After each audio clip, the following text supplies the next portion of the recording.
Hey guys, this is CACM Astos Lata from Jaipur Rajasthan for you all. So guys, स्वागत है आप सभी लोगों का लाटा प्रोफेशनल एकेडमी के प्लेटफॉर्म पर, जहां पर कॉस्टिंग आसान है और फाइनेंस मैनेज्ड है। तो आइए दोस्तों, आज हम लोग इसी फाइनेंस को मैनेज करने के लिए एक नया टॉपिक जो कि हम लोग स्टार्ट करने जा रहे हैं, जिसका नाम रहेगा फंड फ्लो स्टेटमेंट। तो जैसा कि आप सब लोग हमेशा से जानते हैं, मैं पहले आप लोगों को नोट्स के ऊपर कोई डिस्कशन नहीं करता हूं, पहले आप लोगों को चैप्टर का पूरा बैकग्राउंड आप लोगों को समझाता हूं। तो आज भी कुछ वैसा ही करने वाला हूं, जैसा कि लास्ट चैप्टर में हम लोगों ने कैश फ्लो स्टेटमेंट में किया था। और इनफैक्ट उस वीडियो को मैंने आप लोगों के साथ यूट्यूब पर भी शेयर किया था, और इवन फंड फ्लो स्टेटमेंट का जो ये लेक्चर रहेगा, ये भी मैं यूट्यूब पे ऊपर आप लोगों के साथ शेयर कर रहा हूं। तो इसमें क्या रहेगा, आप लोगों को पूरा का पूरा चैप्टर क्या कहता है, किस तरह से इसके क्वेश्चन सॉल्व होंगे, ये सब कुछ हम लोग इस लेक्चर में देखने वाले हैं। तो दोस्तों, सबसे पहली बात, sir cash flow statement, fund flow statement, जैसा कि नाम से पता चल रहा है कि यहां पर केवल और केवल जो डिफरेंस है वो है कैश और फंड का। क्या है? कैश और फंड का डिफरेंस है। दैट मीन्स फ्लो स्टेटमेंट दोनों में सेमन है, दोनों में सेमन नहीं है, दोनों में कॉमन है। तो दोनों में कॉमन है, कैश फ्लो स्टेटमेंट में और फंड फ्लो स्टेटमेंट में। तो इसका मतलब ये कहीं ना कहीं समझ में आता है कि यार, जो हम लोगों ने अभी अभी कैश फ्लो स्टेटमेंट जो कंप्लीट किया है, कहीं ना कहीं उससे थोड़ा बहुत कुछ लिंक नजर आ सकता है, या उससे कुछ चीज इनपुट हमारे पास आ सकती है। इसी के कारण से मैंने आप लोगों को पहले कैश फ्लो स्टेटमेंट कराया, फिर उसके बाद में मैं आप लोगों को फंड फ्लो स्टेटमेंट पर लेकर आ रहा हूं। तो दोस्तों, आप लोगों को मैं बता दूं, कैश फ्लो स्टेटमेंट में हम लोगों ने क्या किया। कैश फ्लो स्टेटमेंट में हम लोगों ने सबसे पहला रीजन देखा कि आखिर हम कैश फ्लो स्टेटमेंट बनाते क्यों हैं। तो उसका सबसे पहला और मोस्ट इंपॉर्टेंट रीजन जो हमें समझ में आया वो ये था कि दो बैलेंस शीट डेट पर, दो अलग अलग सालों की बैलेंस शीट डेट पर जो कैश एंड कैश इक्विवेलेंट्स होते हैं, उनके बीच में जो डिफरेंस आता है, उनके रीजंस को जानने के लिए क्या बोला मैंने बोला कैश एंड कैश इक्विवेलेंट्स के दो अलग अलग बैलेंस शीट डेट पर जो बैलेंस में डिफरेंस आ रहा है, उस डिफरेंस के कारणों को जानने के लिए हम लोगों ने बनाया था कैश फ्लो स्टेटमेंट। इसका मतलब क्या हुआ? इसका मतलब एक ऐसा स्टेटमेंट जो कैश के फ्लो को बताता है कि कैश किस तरह से फ्लो हुआ, उसको बताता है। तो ऐसे स्टेटमेंट को हम लोग क्या कहते हैं? Cash and cash flow statement. आप लोगों को आइडिया रहेगा, मैंने वहां पर आप लोगों को कैश फ्लो स्टेटमेंट में मेजरली जो भी कैश फ्लोज होते हैं, उनको हम लोगों ने तीन अलग अलग टाइप में डिफरेंशिएट किया था। पहला था cash flow from operating activity, second था cash flow from investing activity, and the last one is cash flow from finance activities. तो सर, क्या यहां पर भी कुछ ऐसा ही होने वाला है? That means fund flow statement में भी क्या ऐसा होगा? जी, ऐसा नहीं होगा। यहां पर हम लोग कैश फ्लो की जैसे तीन अलग अलग एक्टिविटीज में कोई बांटने वाले नहीं है। तो इनफैक्ट सर, बांटने का झंझट नहीं है। इसका मतलब ये तो और भी इजी हो गया। आंसर है यस, ये और भी इजी हो गया, क्योंकि रीजन ये है कि वहां पर हम लोगों को पहले ये डिफरेंशिएट करना पड़ता था कि कौन सा फ्लो फाइनेंसिंग का है, कौन सा इन्वेस्टिंग का है, एंड कौन सा ऑपरेटिंग का है। यहां पर वो झमेला नहीं है। अब ऑब्वियस सी बात है, इंस्टीट्यूट आपको पढ़ा रहा है, तो एक झमेला हटाता है तो दूसरा झमेला डेफिनेटली डालेगा। तो एक झमेला आपके लिए हटाएगा तो दूसरा झमेला डालेगा। अब वो दूसरा झमेला क्या होगा, वो भी मैं आपको धीरे धीरे डिस्कस करते हुए चलूंगा। तो कैसे, कहने का मतलब, हम लोग वहां पे क्या क्या करते थे, क्योंकि मैं आप लोगों को वहां से रिकनेक्ट कर रहा हूं, क्योंकि अगर हम लोगों ने वहां से रिकनेक्ट किया तो ये चैप्टर बेहद आसानी से आपका कंप्लीट हो जाएगा। आप लोगों को याद रहेगा, हम लोगों ने वहां पर ऑपरेटिंग जो एक्टिविटी है, वहां पर ऑपरेटिंग एक्टिविटी का कैश फ्लो निकालने का हमारे पास दो तरीके थे, डायरेक्ट इनडायरेक्ट मेथड।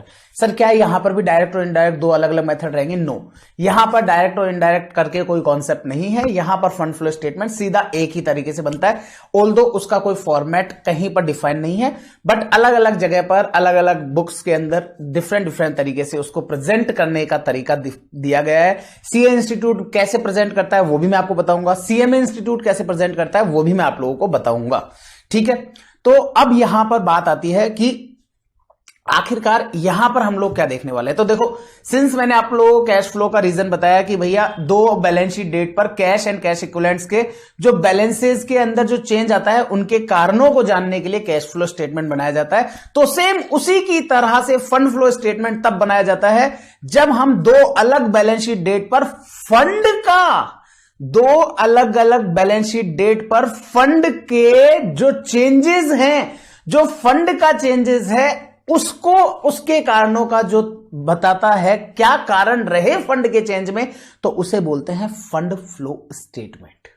अब आप लोगों के माइंड में डेफिनेटली एक क्वेश्चन आना चाहिए, सर कैश फ्लो स्टेटमेंट में तो आपने बता दिया था कि यहां पर कैश एंड कैश इक्विवेलेंट्स आएगा, और फिर आपने हमें यह भी बता दिया था कि कैश में तो क्या आता है और कैश इक्विवेलेंट्स में क्या आता है। तो सर फिर यहां पर भी बताओ, यहां पर आपने कहा कि दो अलग अलग बैलेंस शीट डेट पर फंड के अमाउंट में जो डिफरेंस आता है उसके कारणों को जानने के लिए हम लोग बनाते हैं फंड फ्लो स्टेटमेंट। अब यहां पर आप लोगों की बात अराइज होनी चाहिए कि सर आखिरकार फंड फ्लो क्या होगा, फंड क्या है सर। तो दोस्तों मैं आपको बता दूं, यहां पर फंड का मतलब है वर्किंग कैपिटल से। जी हां, कैश एंड कैश इक्विवेलेंट्स में हम लोग वहां पर कैश फ्लो स्टेटमेंट में केवल कैश एंड कैश इक्विवेलेंट्स देखते थे। यहां पर हम लोग पूरा ब्रॉडली जाएंगे और पूरे फंड को पकड़ेंगे। दैट मीन्स आप लोगों का पूरा वर्किंग कैपिटल को यहां पर हम लोग कवर अप करेंगे। और वर्किंग कैपिटल पूरा का मतलब, सर क्या वर्किंग कैपिटल का मतलब except cash and cash equivalents? Answer है नो। यहां पर क्योंकि आप लोगों को आइडिया रहेगा, हमने वहां पर चेंज इन वर्किंग कैपिटल बनाया था। आप लोगों के ऑपरेटिंग एक्टिविटी के अंदर जब हम लोग प्रॉफिट निकाल रहे थे तो profit before making changes of working capital, आपको याद रहेगा मैंने वो आपको बताया था। तो सेम उसी की तरह से यहां पर भी change in working capital statement बनाया जाएगा। और change in working capital statement में बस इतना सा ध्यान रखना है कि वहां पर जब हम लोग ऑपरेटिंग में निकाला करते थे तो चेंज इन वर्किंग कैपिटल में except cash and cash equivalent लेते थे, लेकिन यहां पर including cash and cash equivalent बोलेंगे। तो क्या मैं इन शॉर्ट ऐसा बोल दूं कि फंड फ्लो स्टेटमेंट आपके फंड पूरे को बता रहा है, तो दैट मीन्स हम वहां पर केवल कैश को कवर कर रहे थे, इतना सा पोर्शन यहां पर इन्होंने पूरे वर्किंग कैपिटल को कवर कर लिया। दैट मीन्स थोड़ा ब्रॉड आपको जाकर के ये आपको एनालिसिस देता है। तो इन शॉर्ट क्या मैं ऐसा कह सकता हूं, फंड फ्लो स्टेटमेंट एक ऐसा एनालिसिस टूल है फाइनेंशियल मैनेजर्स के लिए जो बताता है कि दो अलग अलग बैलेंस शीट डेट पर आपकी क्या फाइनेंशियल पोजीशन है, आपके जो फंड है उनमें क्या डिफरेंस आया, और उन डिफरेंस के कारणों को बताता है, क्या उनके डिफरेंस के कारणों को बताता है आप लोगों का फंड फ्लो स्टेटमेंट। सर क्या सिमिलरिटीज रहेगी आपके फंड फ्लो के अंदर? दोस्तों आप लोगों को आइडिया रहेगा, हम लोग ने वहां पे इन्वेस्टिंग एक्टिविटी में purchase of financial fixed asset, sale of fixed asset, ये सब चीजें ली थी। बस अंतर इतना सा था, वहां पर हम लोगों ने इन्वेस्टिंग एक्टिविटी ली और उसके नीचे परचेज है तो आपका लेस कर दिया, सेल है तो ऐड कर दिया, ऐसा करके हम लोग करते थे। बस यहां पर हम लोग उसको एज ए, आप लोगों ने सीखा होगा पास्ट में, आप लोगों का receipt and payment account, same उसी तरह के तर्ज पर हम लोग बनाएंगे फंड फ्लो स्टेटमेंट, जहां पर हम लोग फंड फ्लो स्टेटमेंट को दो अलग अलग कॉलम के अंदर बाइफरकेट करेंगे। एक कॉलम होगा सोर्सेज ऑफ फंड का, दूसरा होगा एप्लीकेशन ऑफ फंड का। सोर्सेज ऑफ फंड का मतलब होता है कि क्या सोर्स से हमारे पास फंड आ रहा है वो, और एप्लीकेशन ऑफ फंड के अंदर आएगा कहां हमने इस फंड को अप्लाई किया है। तो एप्लीकेशन का मतलब हो गया कहां खर्च किया है, और सोर्सेज का मतलब हो गया कहां से पैसा आया है। ठीक है, तो इस तरह से हमारा फंड फ्लो स्टेटमेंट दो अलग अलग कॉलम में रहेगा, जिसमें एक कॉलम बनेगा आप लोगों का फंड फ्लो, सॉरी, पहला बनेगा सोर्सेज ऑफ फंड का और दूसरा बनेगा एप्लीकेशन ऑफ फंड्स का। तो सर अब इसमें हम लोगों को क्या करने का रहेगा? दोस्तों आप लोगों को पता है कि हम लोगों ने वहां पर तो वो पूरी कैलकुलेशंस करी थी, याद है आप लोगों को? हमने प्रॉफिट बिफोर टैक्स लिया था, उसमें सारे प्रोविजंस, कोई भी रिजर्व्स, कोई भी डेप्रिसिएशन, कोई भी आपके नॉन ऑपरेटिंग के कोई भी खर्चे हैं, उन सबको एड बैक किया था। सेम वही तरीका हमको यहां पर भी करना है, सेम वही तरीका करना है, बस उस तरीके को वहां पर हम लोगों ने सीरियली, मतलब कि पूरा स्टेटमेंट फॉर्मेट में कर दिया था। उस चीज को यहां पर एक P&L एडजस्टमेंट अकाउंट बना करके हम लोग उस चीज को करेंगे। आप लोगों को याद होगा कैश फ्लो स्टेटमेंट में हम लोगों ने चेंज इन वर्किंग कैपिटल किया था, तो चेंज इन वर्किंग कैपिटल में हमने वहां पे क्या किया था? Sir increase in current asset है तो लेस कर दो, इंक्रीज इन करंट लायबिलिटी है तो ऐड कर दो, ऐसा करके कुछ किया था। आंसर है यस, किया था। वहां पर तो फिर भी याद रखना था, ओ इंक्रीज इन करंट असेट है तो लेस करना है। आशुतोष सर ने कहा था करंट असेट में और वर्किंग कैपिटल में इनडायरेक्ट रिलेशन रहता है, इंक्रीज है तो लेस और रिड्यूस है तो ऐड, और करंट लायबिलिटी के अंदर डायरेक्ट रिलेशन होता है, इंक्रीज है तो ऐड, रिड्यूस है तो लेस। इतना करके आप सबको समझ में आना था। ऑल्दो उसका कॉन्सेप्ट भी मैंने आपको समझाया था कि क्यों, इसके पीछे क्या कॉन्सेप्ट है। तो लेकिन यहां पर क्या करना है, तो दोस्तों यहां पर आप लोगों को केवल और केवल क्या करना है, आप लोगों को निकालना है यहां पर कि पिछले साल से आपकी वर्किंग कैपिटल इंक्रीज हुई है कि डिक्रीज हुई है। केवल एक स्टेटमेंट बनेगा, उस एक स्टेटमेंट के सहारे आपको क्या करना है, इंक्रीज इन वर्किंग कैपिटल या डिक्रीज इन वर्किंग कैपिटल निकालना है। और इंक्रीज इन वर्किंग कैपिटल और डिक्रीज इन वर्किंग कैपिटल कैसे निकलेगा, बड़ा आसान है। हम लोग 3 कॉलम की एक टेबल बनाएंगे। उस टेबल के अंदर क्या रहेगा, पहला पर्टिकुलर्स, दूसरा आप लोगों का जो भी पहला ईयर है, लेट्स सपोज से 2022 और 23 की 2 बैलेंस शीट दे रखी है, तो हमको 22 का हम वर्किंग कैपिटल निकाल देंगे, 23 का हम वर्किंग कैपिटल निकाल देंगे, और 23 के वर्किंग कैपिटल को 22 के वर्किंग कैपिटल से कंपेयर कर लेंगे। अगर इंक्रीज हो रहा है तो इंक्रीज इन वर्किंग कैपिटल, और डिक्रीज हो रहा है तो डिक्रीज इन वर्किंग कैपिटल। अब पॉइंट अराइज होता है, सर फिर इसका करेंगे क्या, आखिर फिर इसका क्या करेंगे, अगर इंक्रीज और डिक्रीज इन वर्किंग कैपिटल है तो फिर इसका क्या करना है। तो दोस्तों मैं आपको बताऊं, थोड़ा सा दिमाग लगाते हुए चलेंगे। Increase in working capital, sir ये इंक्रीज इन वर्किंग कैपिटल आप लोगों के लिए क्या रहेगा, आप लोगों के लिए क्या ये खर्चा है इंक्रीज इन वर्किंग कैपिटल, या आप लोगों के लिए सोर्सेज होगा। सोच के समझ के बताओ, सोचो, दिमाग लगाओ, दिमाग पे थोड़ा जोर देने का। पहले तो ये मैं आपको बता दूं, वर्किंग कैपिटल किसे कहते हैं, करंट असेट में से जब हम करंट लायबिलिटी को लेस कर देते हैं तो उसे हम लोग वर्किंग कैपिटल कहते हैं। अब अगर वर्किंग कैपिटल के अंदर इंक्रीज इन वर्किंग कैपिटल आ रहा है तो इसका मतलब क्या हुआ है, इसका मतलब यह हुआ है सर कि अगर आइए देखिए मैं आपको समझाता हूं इस चीज को। इसका मतलब यह हुआ कि अगर हमारी करंट असेट पहले 100 थी, फिर वो 200 हो गई, करंट लायबिलिटी जो है वो हमारी सपोज से पहले 80 थी और वो आपकी 150 हो गई,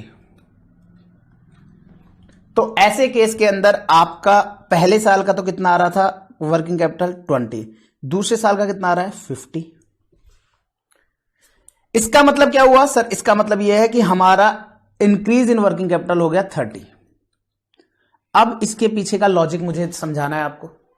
यह आपको ईयर 1 है, यह आपका ईयर 2 है, इसके पीछे का लॉजिक क्या रहा होगा सर, लॉजिक बड़ा सिंपल है। आपका करंट असेट जो है ना वो तो बढ़ा है 100 से, और आपकी करंट लायबिलिटी है वो बढ़ी है केवल 70 से ही। तो 100 से करंट असेट बढ़ी है, 70 से करंट लायबिलिटी बढ़ी है, इसका मतलब आपकी करंट असेट ज्यादा बढ़ी है। अब मुझे एक चीज बताओ, करंट असेट ज्यादा बढ़ी है, करंट असेट में कौन आता है सर, डेटर्स, बिल्स, रिसीवेबल्स। तो करंट असेट में आपके डेटर्स, बिल्स, रिसीवेबल्स आते हैं। मुझे एक चीज बताओ, या स्टॉक आता है। लेट्स सपोज से मैं एक स्टॉक को पकड़ लेता हूं, मेरा स्टॉक बढ़ा, स्टॉक कब बढ़ेगा सर, डेफिनेटली जब हमारे यहां से हमने पैसे खर्च किए होंगे तभी तो स्टॉक बढ़ेगा। डेटर्स हमारा कब बढ़ेगा, जब हमने उधार में माल बेचा होगा। उधार में माल बेचना मतलब हमारे पास पैसे का नहीं आना, उधार माल का मतलब हो गया पैसा हमारे पास नहीं आना। तो इसका मतलब क्या हुआ, इसका मतलब बड़ा सिंपल है, आपको मैंने कैश फ्लो में भी बताया था। डेटर्स का बढ़ना, डेटर्स का बढ़ने का मतलब है आप लोगों के पास कैश कम आना। डेटर्स का कम होना, डेटर्स का कम होने का मतलब क्या है सर, ऑब्वियस सी बात है, पहले 1 लाख रुपए हम लोग किसी लोगों से 1 लाख मांगते थे, आज 80,000 ही मांगते हैं। इसका मतलब कहीं ना कहीं 20,000 का कलेक्शन हुआ है। तो डेटर्स का कम होना हमारे लिए कैश का आना है, that means sources, that means sources. और वहीं आपकी करंट असेट का बढ़ना आप लोगों के लिए एप्लीकेशन ऑफ फंड्स कहलाएगा। तो सेम वही कॉन्सेप्ट है, आपको पहले भी मैंने कैश फ्लो के टाइम पे बताया था कि आप लोगों का करंट असेट का और वर्किंग कैपिटल का जो रिलेशन है वो बिल्कुल सिमिलर चलता है। तो इसका मतलब ये हो गया कि अगर आप लोगों का वर्किंग कैपिटल इंक्रीज है, अगर आप लोगों का वर्किंग कैपिटल इंक्रीज है तो इंक्रीज इन वर्किंग कैपिटल जो रहेगा वो आप लोगों के लिए एप्लीकेशन ऑफ फंड्स होगा। और आप लोगों को कैश फ्लो में भी मैंने एक चीज बहुत अच्छे से समझाई थी कि इंक्रीज इन वर्किंग कैपिटल है तो वो आप लोगों का लेस होगा। इंक्रीज इन वर्किंग कैपिटल आप लोगों को कैश फ्लो में भी याद है लेस होता है, और डिक्रीज इन वर्किंग कैपिटल आपका ऐड होता है। तो सेम उसी कॉन्सेप्ट पर यहां पर हम लोगों का फंड फ्लो स्टेटमेंट जो रहेगा उसमें एक कॉलम सोर्सेज का रहेगा, एक कॉलम एप्लीकेशन का होगा। तो जो चीज अब पहले वहां पर एक स्टेटमेंट फॉर्मेट में होता था तो प्लस माइनस करके काम चला लिया, यहां पर क्या करना है, यहां पर प्लस वाली चीजें जो भी होंगी वो सोर्सेज में आएंगी और माइनस वाली चीजें जो होंगी वो एप्लीकेशन में आएंगी। सिंपल।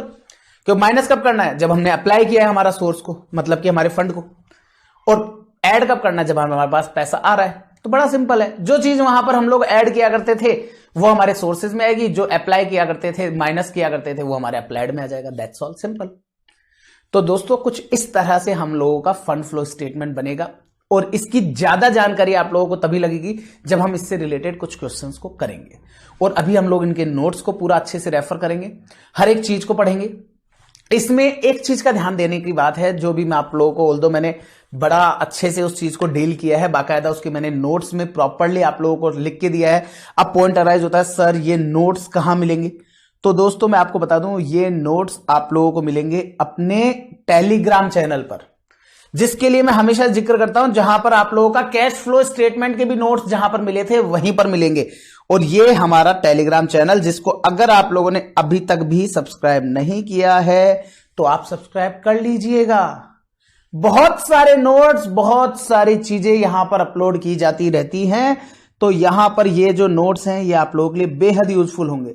और मैं आपको बता दूं दोस्तों, ऐसे नोट्स आप लोगों को फंड फ्लो के किसी भी सीएमए के क्लास में अगर मिल जाएं तो मैं आप लोगों को बैट लगा सकता हूं इस पोर्शन के लिए, क्योंकि यहां पर जो नोट्स हैं वो आप लोगों का केवल इंस्टीट्यूट के मटेरियल को ही कंसीडर करके नहीं किए जाते हैं, बल्कि इनफैक्ट मेरी तरफ से आप लोगों को काफी डीप में इस चीज को लेके जाया जाता है, सो दैट आप लोगों को फंड फ्लो के क्वेश्चन तक ही सीमित ना हो। इन फ्यूचर जब आप प्रैक्टिकल लाइफ में जाकर के फंड फ्लो बनाने लगे तब भी आप लोगों को आइडिया रहे कि फंड फ्लो क्या होता है और किस तरह से बनाया जाता है।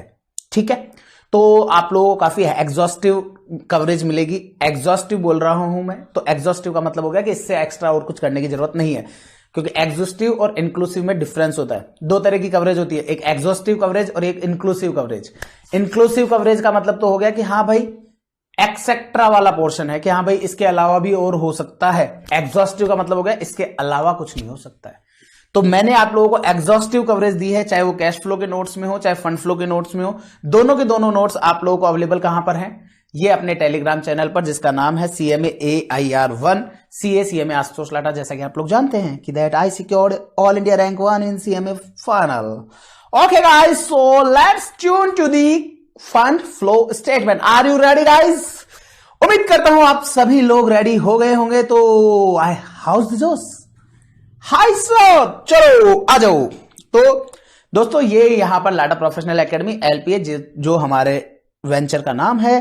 देन नोट्स आपको कहां अवेलेबल होंगे वो पता चली गया है, टॉपिक का नाम क्या है वो आपको पता चली गया है, कंपाइल्ड किसने किया है, मैंने, और इधर से हमारे ऑफिस के कॉन्टैक्ट नंबर एंड हमारी वेबसाइट की डिटेल। चलिए जी आइए, अब हम लोग चलते हैं हमारे डिस्कशन वाले पार्ट पर। दोस्तों मैंने आप लोगों को काफी ब्रीफिंग दे दी है फंड फ्लो के रिगार्ड में। अब हम लोग उससे रिलेटेड क्वेश्चंस जो है उसको करेंगे हम लेटर ऑन, बट ये जो 3-4 पेज के जो नोट्स हैं इनको आप लोग जरूर देख लीजिएगा। मैं आपको बता दूं दोस्तों, मैंने फंड फ्लो के नोट्स को एक बार पहले टेलीग्राम चैनल पर अपलोड किया। टेलीग्राम चैनल पर अपलोड करने के बाद मैं आपको बताऊं कि आज 23 नवंबर को मैंने ये 23 नवंबर को ये वाले नोट्स वापस से अपलोड किए हैं। मैंने ऑल्दो 21 या 22 ऑफ नवंबर को मैंने अपलोड किया था, बट मैंने 23 नवंबर को वापस से अपलोड किया है। और मैं आप लोगों को इतना सा बता दूं, अगर आप लोगों ने पहले डाउनलोड कर लिया तो उसमें चेक कर लीजिएगा कि ये वाली लाइन है क्या उसमें। अगर उस नोट्स में ये वाली लाइन है, अगर उन नोट्स में ये वाली लाइन है तो समझ लीजिएगा आपका नोट्स बिल्कुल अपडेटेड है। और अगर उसमें ये वाली लाइन नहीं है तो समझ लीजिएगा कि आपने जो मैंने पहले अपलोड किया था ना, आपने वो वाला डाउनलोड कर लिया है। तो इसको री डाउनलोड करके प्रिंट आउट ले लीजिएगा। और मैं हमेशा की जैसे हमेशा बोलूंगा, कोशिश कीजिएगा कि इनके नोट्स की प्रिंट आउट आप कलर्ड ही लें। चाहे बेशक आप इस फर्स्ट पेज का प्रिंट आउट ना लें, कोई दिक्कत नहीं है, चलेगा, लेकिन इसका प्रिंट आउट आप जरूर लें, क्योंकि ये प्रिंट आउट आपको टोटल 4 पेज का है। हार्डली 5 या 10 रुपए में एक कलर प्रिंट आउट निकल जाता है 4 पेज के मुश्किल से 20 रुपए या 30 रुपए 40 रुपए के लगभग लगेंगे, लेकिन मैं आपको बताऊं कि ये नोट्स बेहद यूजफुल रहेंगे कलर्ड प्रिंट आउट के साथ, क्योंकि मैंने काफी सारी चीजें हाईलाइट की हैं अलग अलग कलर्स के अंदर। ठीक है, तो आइए दोस्तों अब हम लोग इसको पढ़ते हैं कि आखिरकार ये नोट्स क्या कहना चाह रहे हैं, क्या ये वही बातें बोलना चाह रहे हैं जो आशुतोष सर ने अभी भी आपको समझाई। तो आइए दोस्तों, सबसे पहला आता है another important tool in the hands of financial manager. Another क्यों बोला? क्योंकि cash flow statement was also a tool, financial ratio was also a tool. तो अनदर इंपॉर्टेंट टूल आपका फाइनेंशियल मैनेजर के हाथ में क्या रहता है? क्यों? For ascertaining the changes in financial position of a firm between two accounting periods is known as fund flow statement. जैसा कि मैंने आपको पहले बोला था, दो अलग अलग बैलेंस शीट डेट पर आपकी फाइनेंशियल पोजीशंस, जो आपके फंड की पोजीशंस हैं, उनके अंदर कितना क्या चेंज आता है, उसको आपका बताने वाला एक स्टेटमेंट होता है जिसे हम लोग फंड फ्लो स्टेटमेंट कहते हैं, जिसे हम एप्लीकेशन और सोर्सेज ऑफ फंड्स के नाम से भी जानते हैं और changes in financial position statement के नाम से भी जानते हैं। फंड फ्लो स्टेटमेंट एनालाइज करता है reason for change in financial position, जिसको मैंने ब्रैकेट में लिख दिया है fund between two balance sheets. It shows the inflow and outflow of fund, that is sources and application of fund during a particular period. ये आप लोगों के सोर्सेज और एप्लीकेशन ऑफ फंड्स को दिखाता है। Here fund means working capital, और यहां पर ध्यान रखिएगा including cash and cash equivalents. ये चीज बहुत इंपॉर्टेंट है। आप लोग चाहें तो इसको भी ब्रैकेट में आप डाल सकते हैं एक रेक्टेंगल बना करके, क्योंकि आपको अगर कैश फ्लो से प्रभावित हो गए अगर आप ज्यादा, तो आप कैश एंड कैश इक्विवेलेंट को भूल जाएंगे, क्योंकि वहां पर कैश एंड कैश इक्विवेलेंट हम लोग नहीं लेते हैं, लेकिन फंड फ्लो स्टेटमेंट में हम लोग कैश एंड कैश इक्विवेलेंट्स को लेते हैं। फिर बात करते हैं elements of fund flow statement की। भैया आखिरकार फंड फ्लो स्टेटमेंट में क्या क्या एलिमेंट्स आने वाले हैं वो तो बताओ। तो दोस्तों we have already seen that there are numerous movement in funds in accounting year. हम लोग को पता है कि हाँ भाई अकाउंटिंग ईयर के अंदर फंड्स में काफी सारे चेंजेस आते हैं। It is important to understand these movement since they effect the financial position. अब ऑब्वियस सी बात है, हमारे को एक कंपनी के फाइनेंशियल मूवमेंट्स क्या क्या हो रहे हैं उनके बारे में जानने के लिए हमारे को एक एनालाइज करना पड़ेगा। तो this is done by preparing a statement known as fund flow statement, are also known as sources and application of fund statement और statement of changes in financial positions. तो कहने का मतलब कुल मिलाकर के अगर मैं इसको पूरा समराइज करूं यहां तक का, तो कहने का मतलब बड़ा सिंपल है कि एक फाइनेंशियल टूल है जो कि फाइनेंशियल मैनेजर्स के लिए यूजफुल रहता है। और क्यों रहता है? ताकि वो लोग एनालाइज कर सके कि फंड का मूवमेंट क्यों हुआ, क्या कारणों से फंड मूव हुआ। तो उन कारणों का पता लगाने के लिए हम लोग एक स्टेटमेंट बनाते हैं जिसे हम लोग फंड फ्लो स्टेटमेंट या application and sources and application of funds statement, या उसको हम लोग changes in financial position statement के नाम से भी जान सकते हैं। तो there is no prescribed form in which the statement should be prepared. ये ध्यान रखिएगा, कोई कहीं पे प्रेस्क्राइब्ड नहीं किया कि इसी तरीके से होना चाहिए, बट सिंस हमारे को इन सब चीजों को प्रेजेंट करना है तो उन सब चीजों को प्रेजेंट करने के लिए हम ये चीज करते हैं। However it is customary to draw in a manner as would disclose the main source of fund and their uses. But हम लोग जो है ना इसको इस तरह से प्रेजेंट करेंगे ताकि उनके सारे के सारे सोर्सेज और एप्लीकेशन ऑफ मतलब फंड का किस तरह से अप्लाई किया है उन सब चीजों को जान सके। तो it shows the various sources and uses of fund during the year. ये क्या शो करता है कि किस तरह से सोर्स हुआ और किस तरह से फंड को यूज किया गया। Some of those sources and application are listed below. कुछ सोर्सेज और उसके एप्लीकेशन इनको हम लोगों ने नीचे बताया है। चलिए, तो application and sources of fund. अब ध्यान से सुनिएगा आप लोग, आपको पता है मैंने क्या बोला, यहां पर हम लोग किसी भी एक्टिविटीज में नहीं बांटने वाले हैं। हमारे को केवल और केवल एक ही चीज जज करनी है कि कौन सी चीज तो सोर्स है और कौन सी चीज एप्लीकेशन है। अब भूल जाओ कि नोट्स है, लो जी हटा दिया मैंने, हटा दिया। भूल जाओ नोट्स हैं, ध्यान से सोचो, दिमाग खुद का अप्लाई करो। नोट्स क्या बताएंगे? आपका माइंड खुद का बताना चाहिए कि आखिरकार कि सर ये एप्लीकेशन ऑफ फंड्स है कि सोर्सेज ऑफ फंड्स है। सोच के बताना। इक्विटी शेयर इश्यू करे क्या होगा? Sources of funds. Preference share issue करे क्या होगा? Sources of fund. Debentures issue करे क्या होगा? Sources of fund. लोन लिया क्या होगा? सोर्सेज ऑफ फंड्स, क्योंकि पैसा आ रहा है। मैंने असेट बेची क्या होगा? असेट बेची तो क्या आएगा? रोकड़ा मनी भाई आएंगे, तो मनी भाई आएंगे तो सोर्सेज ऑफ फंड। इन्वेस्टमेंट बेचे तो क्या होगा? Sources of fund. अब सोच के बताओ, असेट को खरीदा, क्या होगा? एप्लीकेशन। खरीदा तो पैसा गया, इन्वेस्टमेंट खरीदा तो पैसा गया, रिडम्पशन ऑफ प्रेफरेंस शेयर पैसा गया, डिविडेंड का पेमेंट किया पैसा गया, टैक्स का पेमेंट किया पैसा गया। बस यही तो है, इधर से सोर्सेज, इधर से एप्लीकेशन, खत्म। मतलब कि लेफ्ट साइड के अंदर अगर आप बात करें, क्योंकि मेरा लेफ्ट है, आप लोगों का लेफ्ट राइट देख लीजिएगा, मतलब हमारे को जो स्टेटमेंट बनाना है उसमें क्या होगा, लेफ्ट साइड में आ जाएगा आपका sources of fund, right side में आ जाएगा एप्लीकेशन ऑफ फंड, खत्म, दैट्स ऑल, हो गया बस।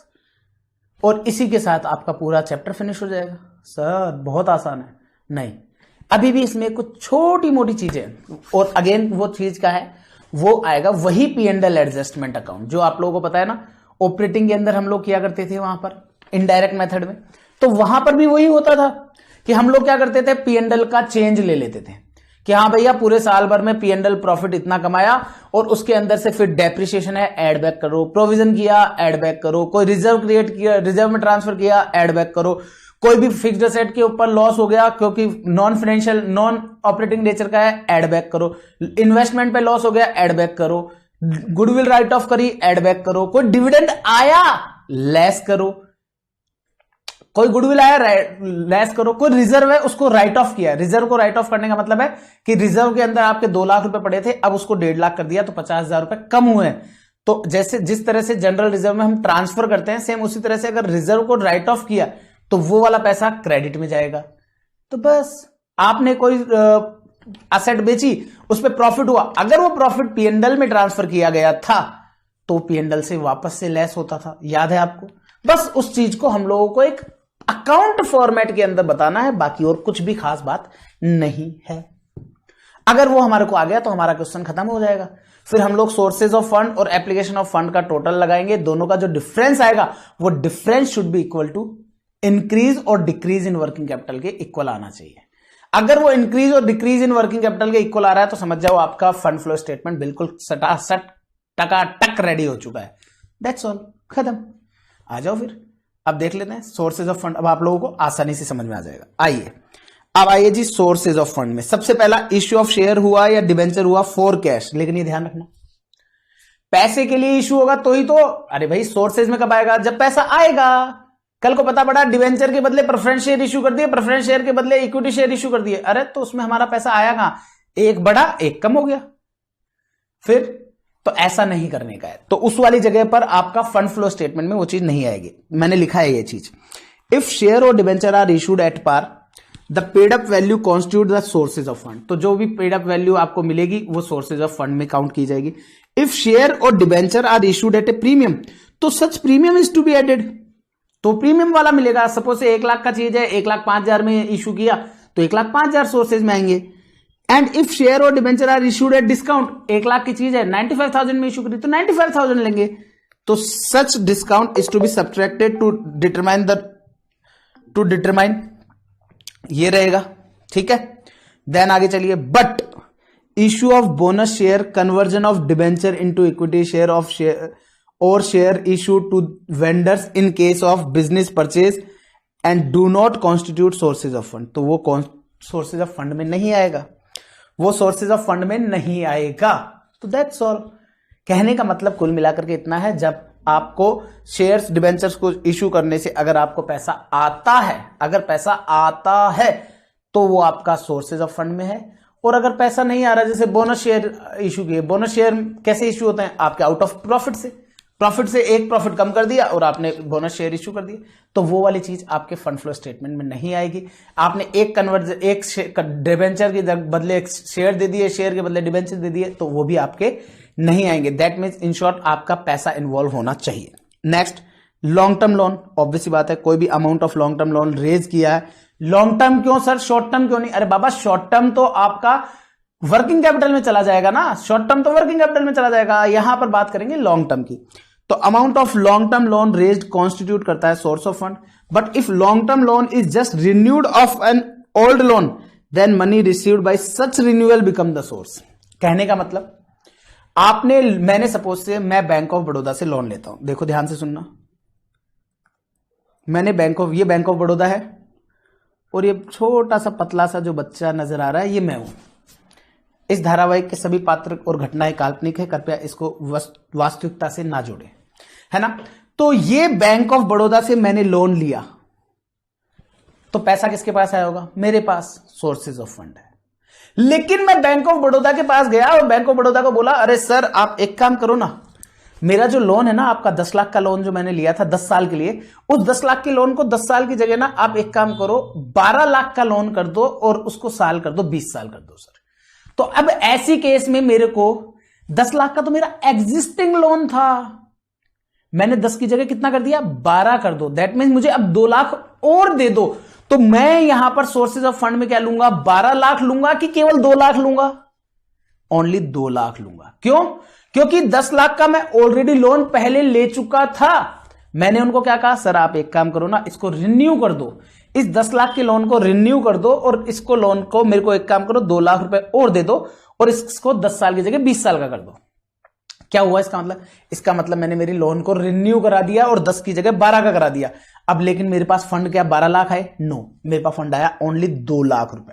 तो जो केवल 2 लाख रुपए, तो इसमें इन्होंने यही कहा है कि then the money received by such renewal, ऐसे रिन्यूअल से जो मनी रिसीव्ड हुई है केवल और केवल वही आप लोगों का क्या कहलाएगा?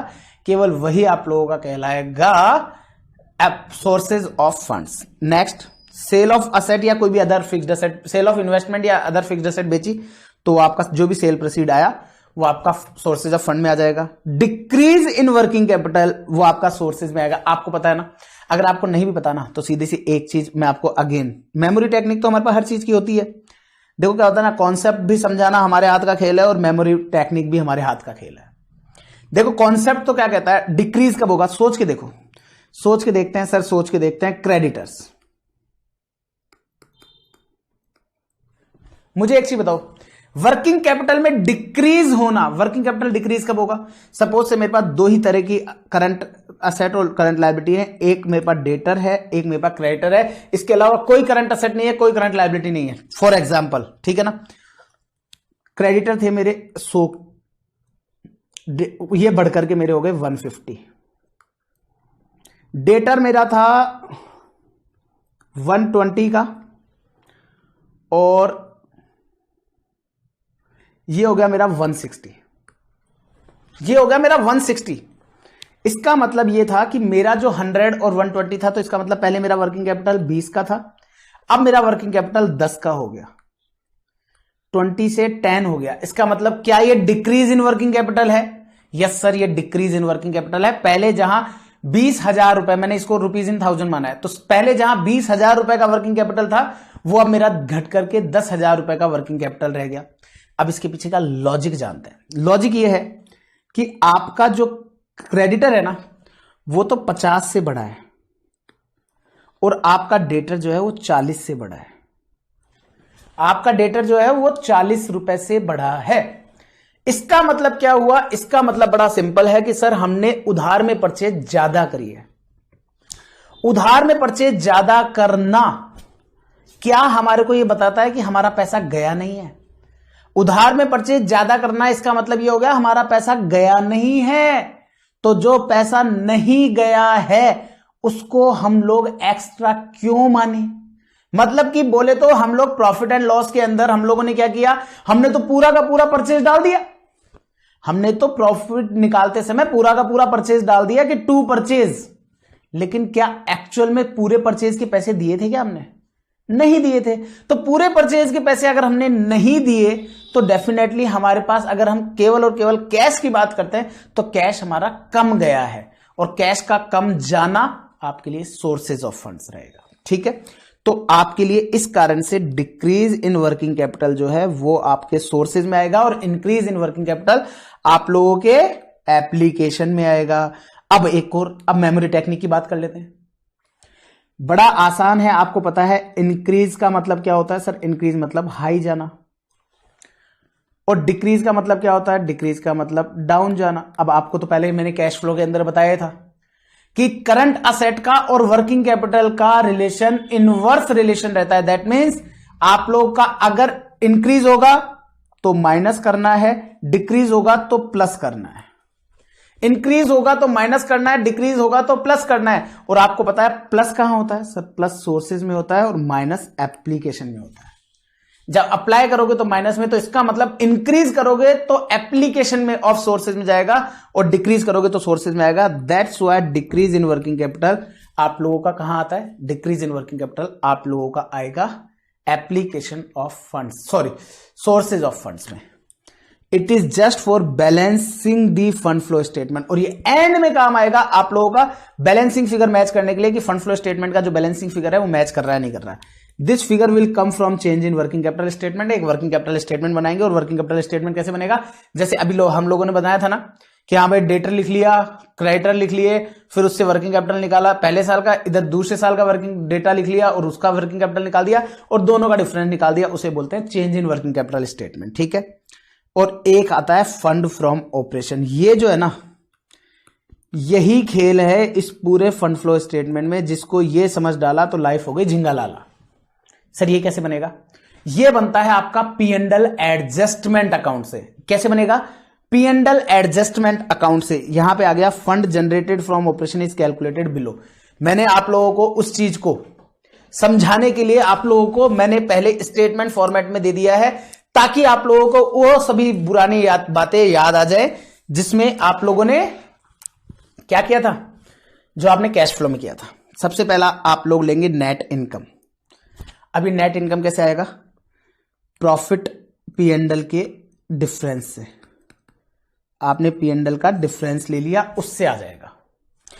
उसमें आप लोग ऐड करते थे डेप्रिसिएशन, वापस ऐड कर लो। अमोर्टाइजेशन ऑफ इंटेंजिबल या डेफर्ड चार्जेस, जिसमें आपका अमोर्टाइजेशन गुडविल राइट ऑफ होता था, वो ऐड करते थे। अब इसमें trademark, patent rights, copyright, discount on issue of share, discount on issue of shares को हम लोग ऐड बैक करते थे। Debentures, redemption on preference share अगर आपका है तो उसको हम लोग ऐड करते थे। तो ये सारी चीजें आपके वो सभी नॉन ऑपरेटिंग खर्चे, तो उनको आप लोगों ने ऐड बैक कर दिया। ठीक है। अमोर्टाइजेशन ऑफ लॉस, कोई भी लॉस है उसको ऐड बैक करना है। Amortisation of loss on sale of asset, मतलब कि ये इन्वेस्टमेंट के लिए और ये फिक्स्ड असेट के लिए। ठीक है, ये हो गया। Losses from other non operating item, कोई भी नॉन ऑपरेटिंग आइटम से अगर आपको कोई लॉस होता है वो यहां पर ले लिया। टैक्स प्रोविजन, लेकिन टैक्स प्रोविजन पे आप लोगों को यहां नजर आ रहा होगा मैंने 2 स्टार लगाए हैं। ये वन ऑफ द मोस्ट की पॉइंट है जिसके ऊपर मेरे को आज डिस्कस करना रहेगा। तो ये आपका पोर्शन रहेगा। चलिए, तो tax provision created out of current profit, मतलब कहने का मतलब वो टैक्स का प्रोविजन जो हमने इस साल बनाया है। इस साल टैक्स का प्रोविजन बनाया। अब इसके अंदर समस्या बताया गया है, वो अभी मैं डिस्कस करूंगा। चलिए पहले मैं नीचे डिस्कस कर लूंगा। ऐड कर लिया आपने, कोई भी प्रपोज डिविडेंड किया वो, इंक्लूडिंग एंड इंटरिम डिविडेंड भी अगर आपका है तो वो भी आप लोग अपने नोट्स में ये भी ऐड कर लेंगे। वैसे ऑल्दो मैंने उस चीज को स्टेटमेंट फॉर्मेट में तो नहीं लिखाया, बट नीचे P&L एडजस्टमेंट वाला जो अकाउंट बनाएंगे ना, क्योंकि हाँ, ये वाली चीज जो है ना, इस तरह से आप लोगों का जो काम किया जाता है ये किया जाता है। सीए इंस्टीट्यूट आपको इस फॉर्मेट में देता है। सीएमए इंस्टीट्यूट जो है वो आप लोगों को अभी मैं नीचे अकाउंट फॉर्मेट में देगा, मैं आपको वो भी बता रहा हूं। तो आप लोगों का सीएमए इंस्टीट्यूट को अगर आपको लिख के आने का है तो आप P&L एडजस्टमेंट अकाउंट बना के आओ। और P&L अकाउंट एडजस्टमेंट बनाने का कोई सीन नहीं है। ये प्लस वाले जितने भी खर्चे हैं ना, उनको आपको डेबिट साइड में डाल देने का है। जो माइनस वाले खर्चे हैं उनको क्रेडिट साइड में डाल देने का है। खत्म हो गया काम। अभी बता दूंगा कैसे। कोई भी रिजर्व में ट्रांसफर किया है वापस से एडबैक करो, जैसे जनरल रिजर्व में ट्रांसफर करते थे हम एडबैक करते थे। सब्ट्रैक्शन क्या करना है? कोई भी डेफर्ड क्रेडिट है other than portion already charge to P&L account, कोई भी आपका डेफर्ड क्रेडिट, ये वाला पोर्शन मैं आपको बता दूं आपके 99.99% आपको मिलेगा ही नहीं। Profit on sale of investment, लेकिन आपको एक चीज ध्यान रखना है, profit on sale of investment हो या profit on sale of asset हो, ये ओनली एड जो आपके लेस है ना, ये केवल तब होंगे only when credited to P&L account. कई बार यहां पर ना क्वेश्चन आपको घुमा देता है। कई बार क्या होता है ना कि क्वेश्चन आपको यहां पे घुमा देता है। घुमा कैसे देता है? प्रॉफिट होता है और उस प्रॉफिट को कैपिटल रिजर्व में ट्रांसफर कर देता है। तो ऐसे केस में हम लोग इसको वापस से लेस नहीं करेंगे। एक चीज का विशेष ध्यान देना है, profit on sale of investment हो या profit on sale of asset हो, ये हम लोग केवल और केवल एक ही स्थिति के अंदर लेस करेंगे, जब ये प्रॉफिट आप लोगों का कहां जाए, जब ये प्रॉफिट आप लोगों का ट्रांसफर किया जाए पीएनएल अकाउंट में। अगर पीएनएल अकाउंट में क्रेडिट किया है तो ही लेस होगा। अरे भाई, जब जिस चीज को आपने ऐड ही नहीं किया तो उसको लेस कैसे कर सकते हो? तो पीएनएल अकाउंट में जब आपने उसको क्रेडिट ही नहीं किया तो उसको लेस कैसे कर सकते हो? तो ये आपका लेस केवल तब होगा जब आपने उसको प्रॉफिट लॉस अकाउंट में डाला होगा तो ही। कोई भी सब्सिडी है जो क्रेडिट हो गई थी पीएनएल अकाउंट में, उसको लेना है। Any return back reserve and provision, return back का मतलब हो गया कि प्रोविजन बनाने की जगह बल्कि कम करना, उसका तो वो वाला पोर्शन आपका यहां पर आ जाएगा। अब ये जो स्टार लगाया था ना मैंने टैक्स वाले पोर्शन में, आपको मैंने बताया था कि की है ये जो टैक्स वाला जो पोर्शन है ना, इसमें इस चीज का विशेष ध्यान देना है आप लोगों को। क्या है ना, दो तरह के ट्रीटमेंट होते हैं। प्रोविजन फॉर टैक्स है ना, इसको दो तरह का ट्रीटमेंट है। इसको आप करंट लायबिलिटी मान करके, प्रोविजन फॉर टैक्स क्या होता है सर, आज प्रोविजन बनाया अगले साल पेमेंट के लिए, तो वो करंट लायबिलिटी में काउंट होता है। तो ऐसा करके कई बार क्या होता है, इसको करंट लायबिलिटी में भी काउंट करा लिया जाता है। और जब आप इसको करंट लायबिलिटी में काउंट कराओगे तो इसको वर्किंग कैपिटल चेंजेस वाला जो स्टेटमेंट बनाओगे उसमें लोगे, यहां पर नहीं लोगे। अगर आपने इसको करंट लायबिलिटी में काउंट करा दिया है तो आप लोग इसको यहां पर पीएनएल एडजस्टमेंट अकाउंट के अंदर फंड फ्रॉम ऑपरेशन निकालते समय काउंट नहीं करेंगे, इसको काम नहीं लेंगे। लेकिन अगर आपने इसको करंट लायबिलिटी में नहीं माना है, करंट लायबिलिटी में नहीं माना है, तो आप लोगों को यहां पर इसको लेना है और फंड फ्रॉम ऑपरेशन वाला जो फंड फ्लो स्टेटमेंट जो बनेगा वहां पर टैक्स पेड को भी लेना है। मतलब कि अगर आपने इसको करंट लायबिलिटी में ले लिया तो आपको ना तो यहां लेना है और ना ही फंड फ्लो स्टेटमेंट में लेना है। लेकिन अगर आपने इसको करंट लायबिलिटी नहीं माना है तो आपको पीएनएल एडजस्टमेंट अकाउंट में भी लेना पड़ेगा और फंड फ्लो स्टेटमेंट में भी लेना पड़ेगा। लेकिन आपका फंड फ्रॉम ऑपरेशन जो आप निकाल रहे हो पीएनएल एडजस्टमेंट से, वहां पर आप लोगे प्रोविजन कितना बनाया है उसको, और फंड फ्लो स्टेटमेंट में आप एप्लीकेशन ऑफ फंड्स में लोगे उस अमाउंट को जो कि आपका टैक्स पेड अमाउंट है। अब बच्चे का एक बड़ा ही लाजमी सा क्वेश्चन बनता है, सर अब हमें तो ये बताओ हम कब तो करंट लायबिलिटी माने और कब करंट लायबिलिटी नहीं माने। तो दोस्तों कब करंट लायबिलिटी मानना है और कब नहीं मानना है, इसके लिए पहले मैं आप लोगों को यहां का ये नोट्स एप्लीकेशन ऑफ फंड वाला है, ये बाद में पढ़ाऊंगा। पहले आप लोग यहां पर ये देखेंगे, advice from Ashutosh Lata sir. ये आप लोगों को जो नोट्स है ना, ये वाला पोर्शन आपको ब्रह्मांड की किसी किताब में नहीं मिलेगा। ये केवल और केवल एक्सपीरियंस और आपके नंबर ऑफ क्वेश्चंस को जब आप सॉल्व करते हो तो ही आपको ये चीज प्राप्त होती है। तो ये ब्रह्म ज्ञान है जो मैं आज आप लोगों को देने जा रहा हूं, ठीक है ना। किसी का अपना अंगूठा देने की इच्छा हो तो आप दे सकते हो, कोई दिक्कत नहीं है इस ब्रह्म ज्ञान के लिए, है ना।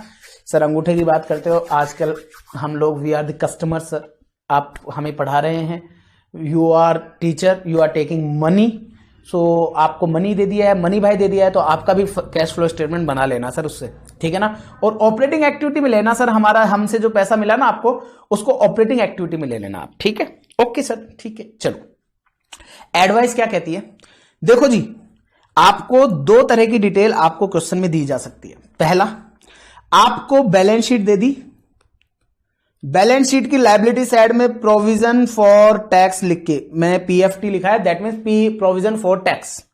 वहां पर आपको बता दिया साहब इस साल तो आपका प्रोविजन फॉर टैक्स 10,000 था, अगले साल जाकर के 30,000 हो गया।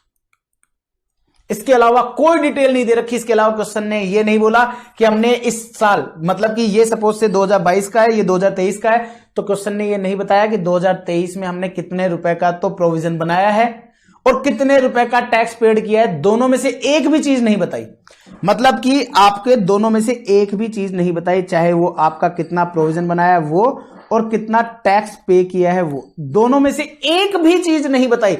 जब आपको दोनों में से एक भी चीज नहीं बताया ना, then go for the current liability. तो आप इसको करंट लायबिलिटी में माने और करंट लायबिलिटी के अंदर ऐड कर दें वर्किंग कैपिटल निकालते समय। लेकिन अगर आपको प्रोविजन ऑब्लिक टैक्स दोनों में से कोई भी एक आइटम दे दिया अलोंग विद दीज टू, ये दो हैं और इसके साथ आपको ये चीज दे दी, तो ऐसे केस के अंदर फिर आप लोगों को इसको करंट लायबिलिटी नहीं मानना है। यही मैंने यहां पर इस नोट्स में लिखा है। नोट्स में क्या लिखा है, if tax paid oblique provision made during the year is not given in the question, that is only opening and closing balance of provision for tax is given, केवल ओपनिंग एंड क्लोजिंग बैलेंस ही दे रखा है, then we will take provision for tax for calculation of working capital.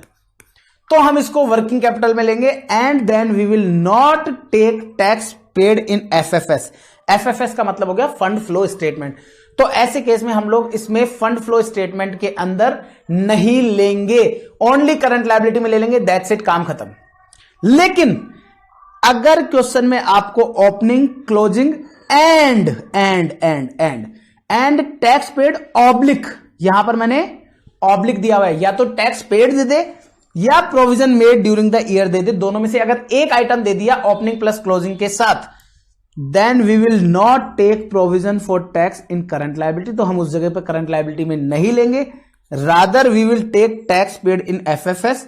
तो उस case में हम tax paid को तो फंड फ्लो स्टेटमेंट में लेंगे and provision made during the year को हम P&L एडजस्टमेंट अकाउंट में लेंगे, ताकि हम लोग फंड फ्रॉम ऑपरेशन कैलकुलेट कर सकें। समझ में आ रहा है मैंने क्या बोला? एक सेकंड, ये मोदी सरकार का है ना, स्वच्छ भारत अभियान की गाड़ी हमारे घर बाहर खड़ी है, तो अभी आपको गाना सुनने को मिल सकता है। स्वच्छ भारत का इरादा कर लिया हमने, देश से अपने वादा।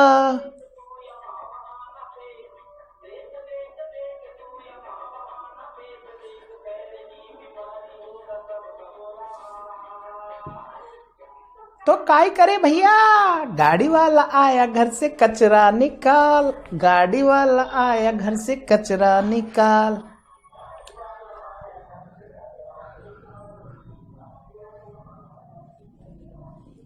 निकल गया कचरा, चलो जी। तो कहने का मतलब क्या हुआ, अगर आपको बैलेंस शीट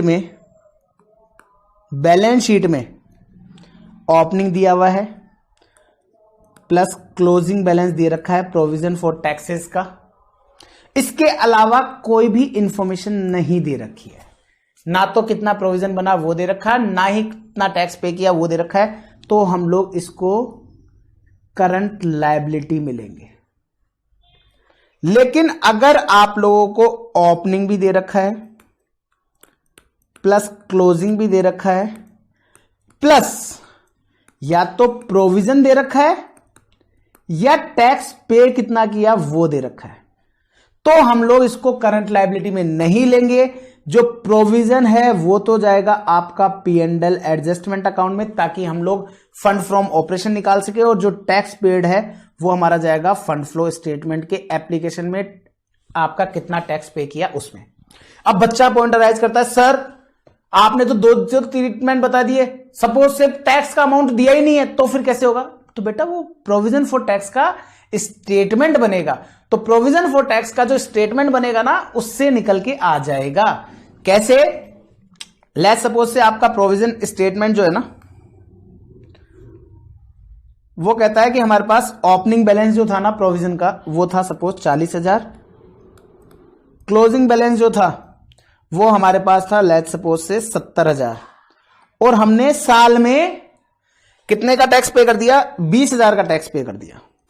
तो टैक्स पेड होता है यहां से, provision for tax accountable to bank.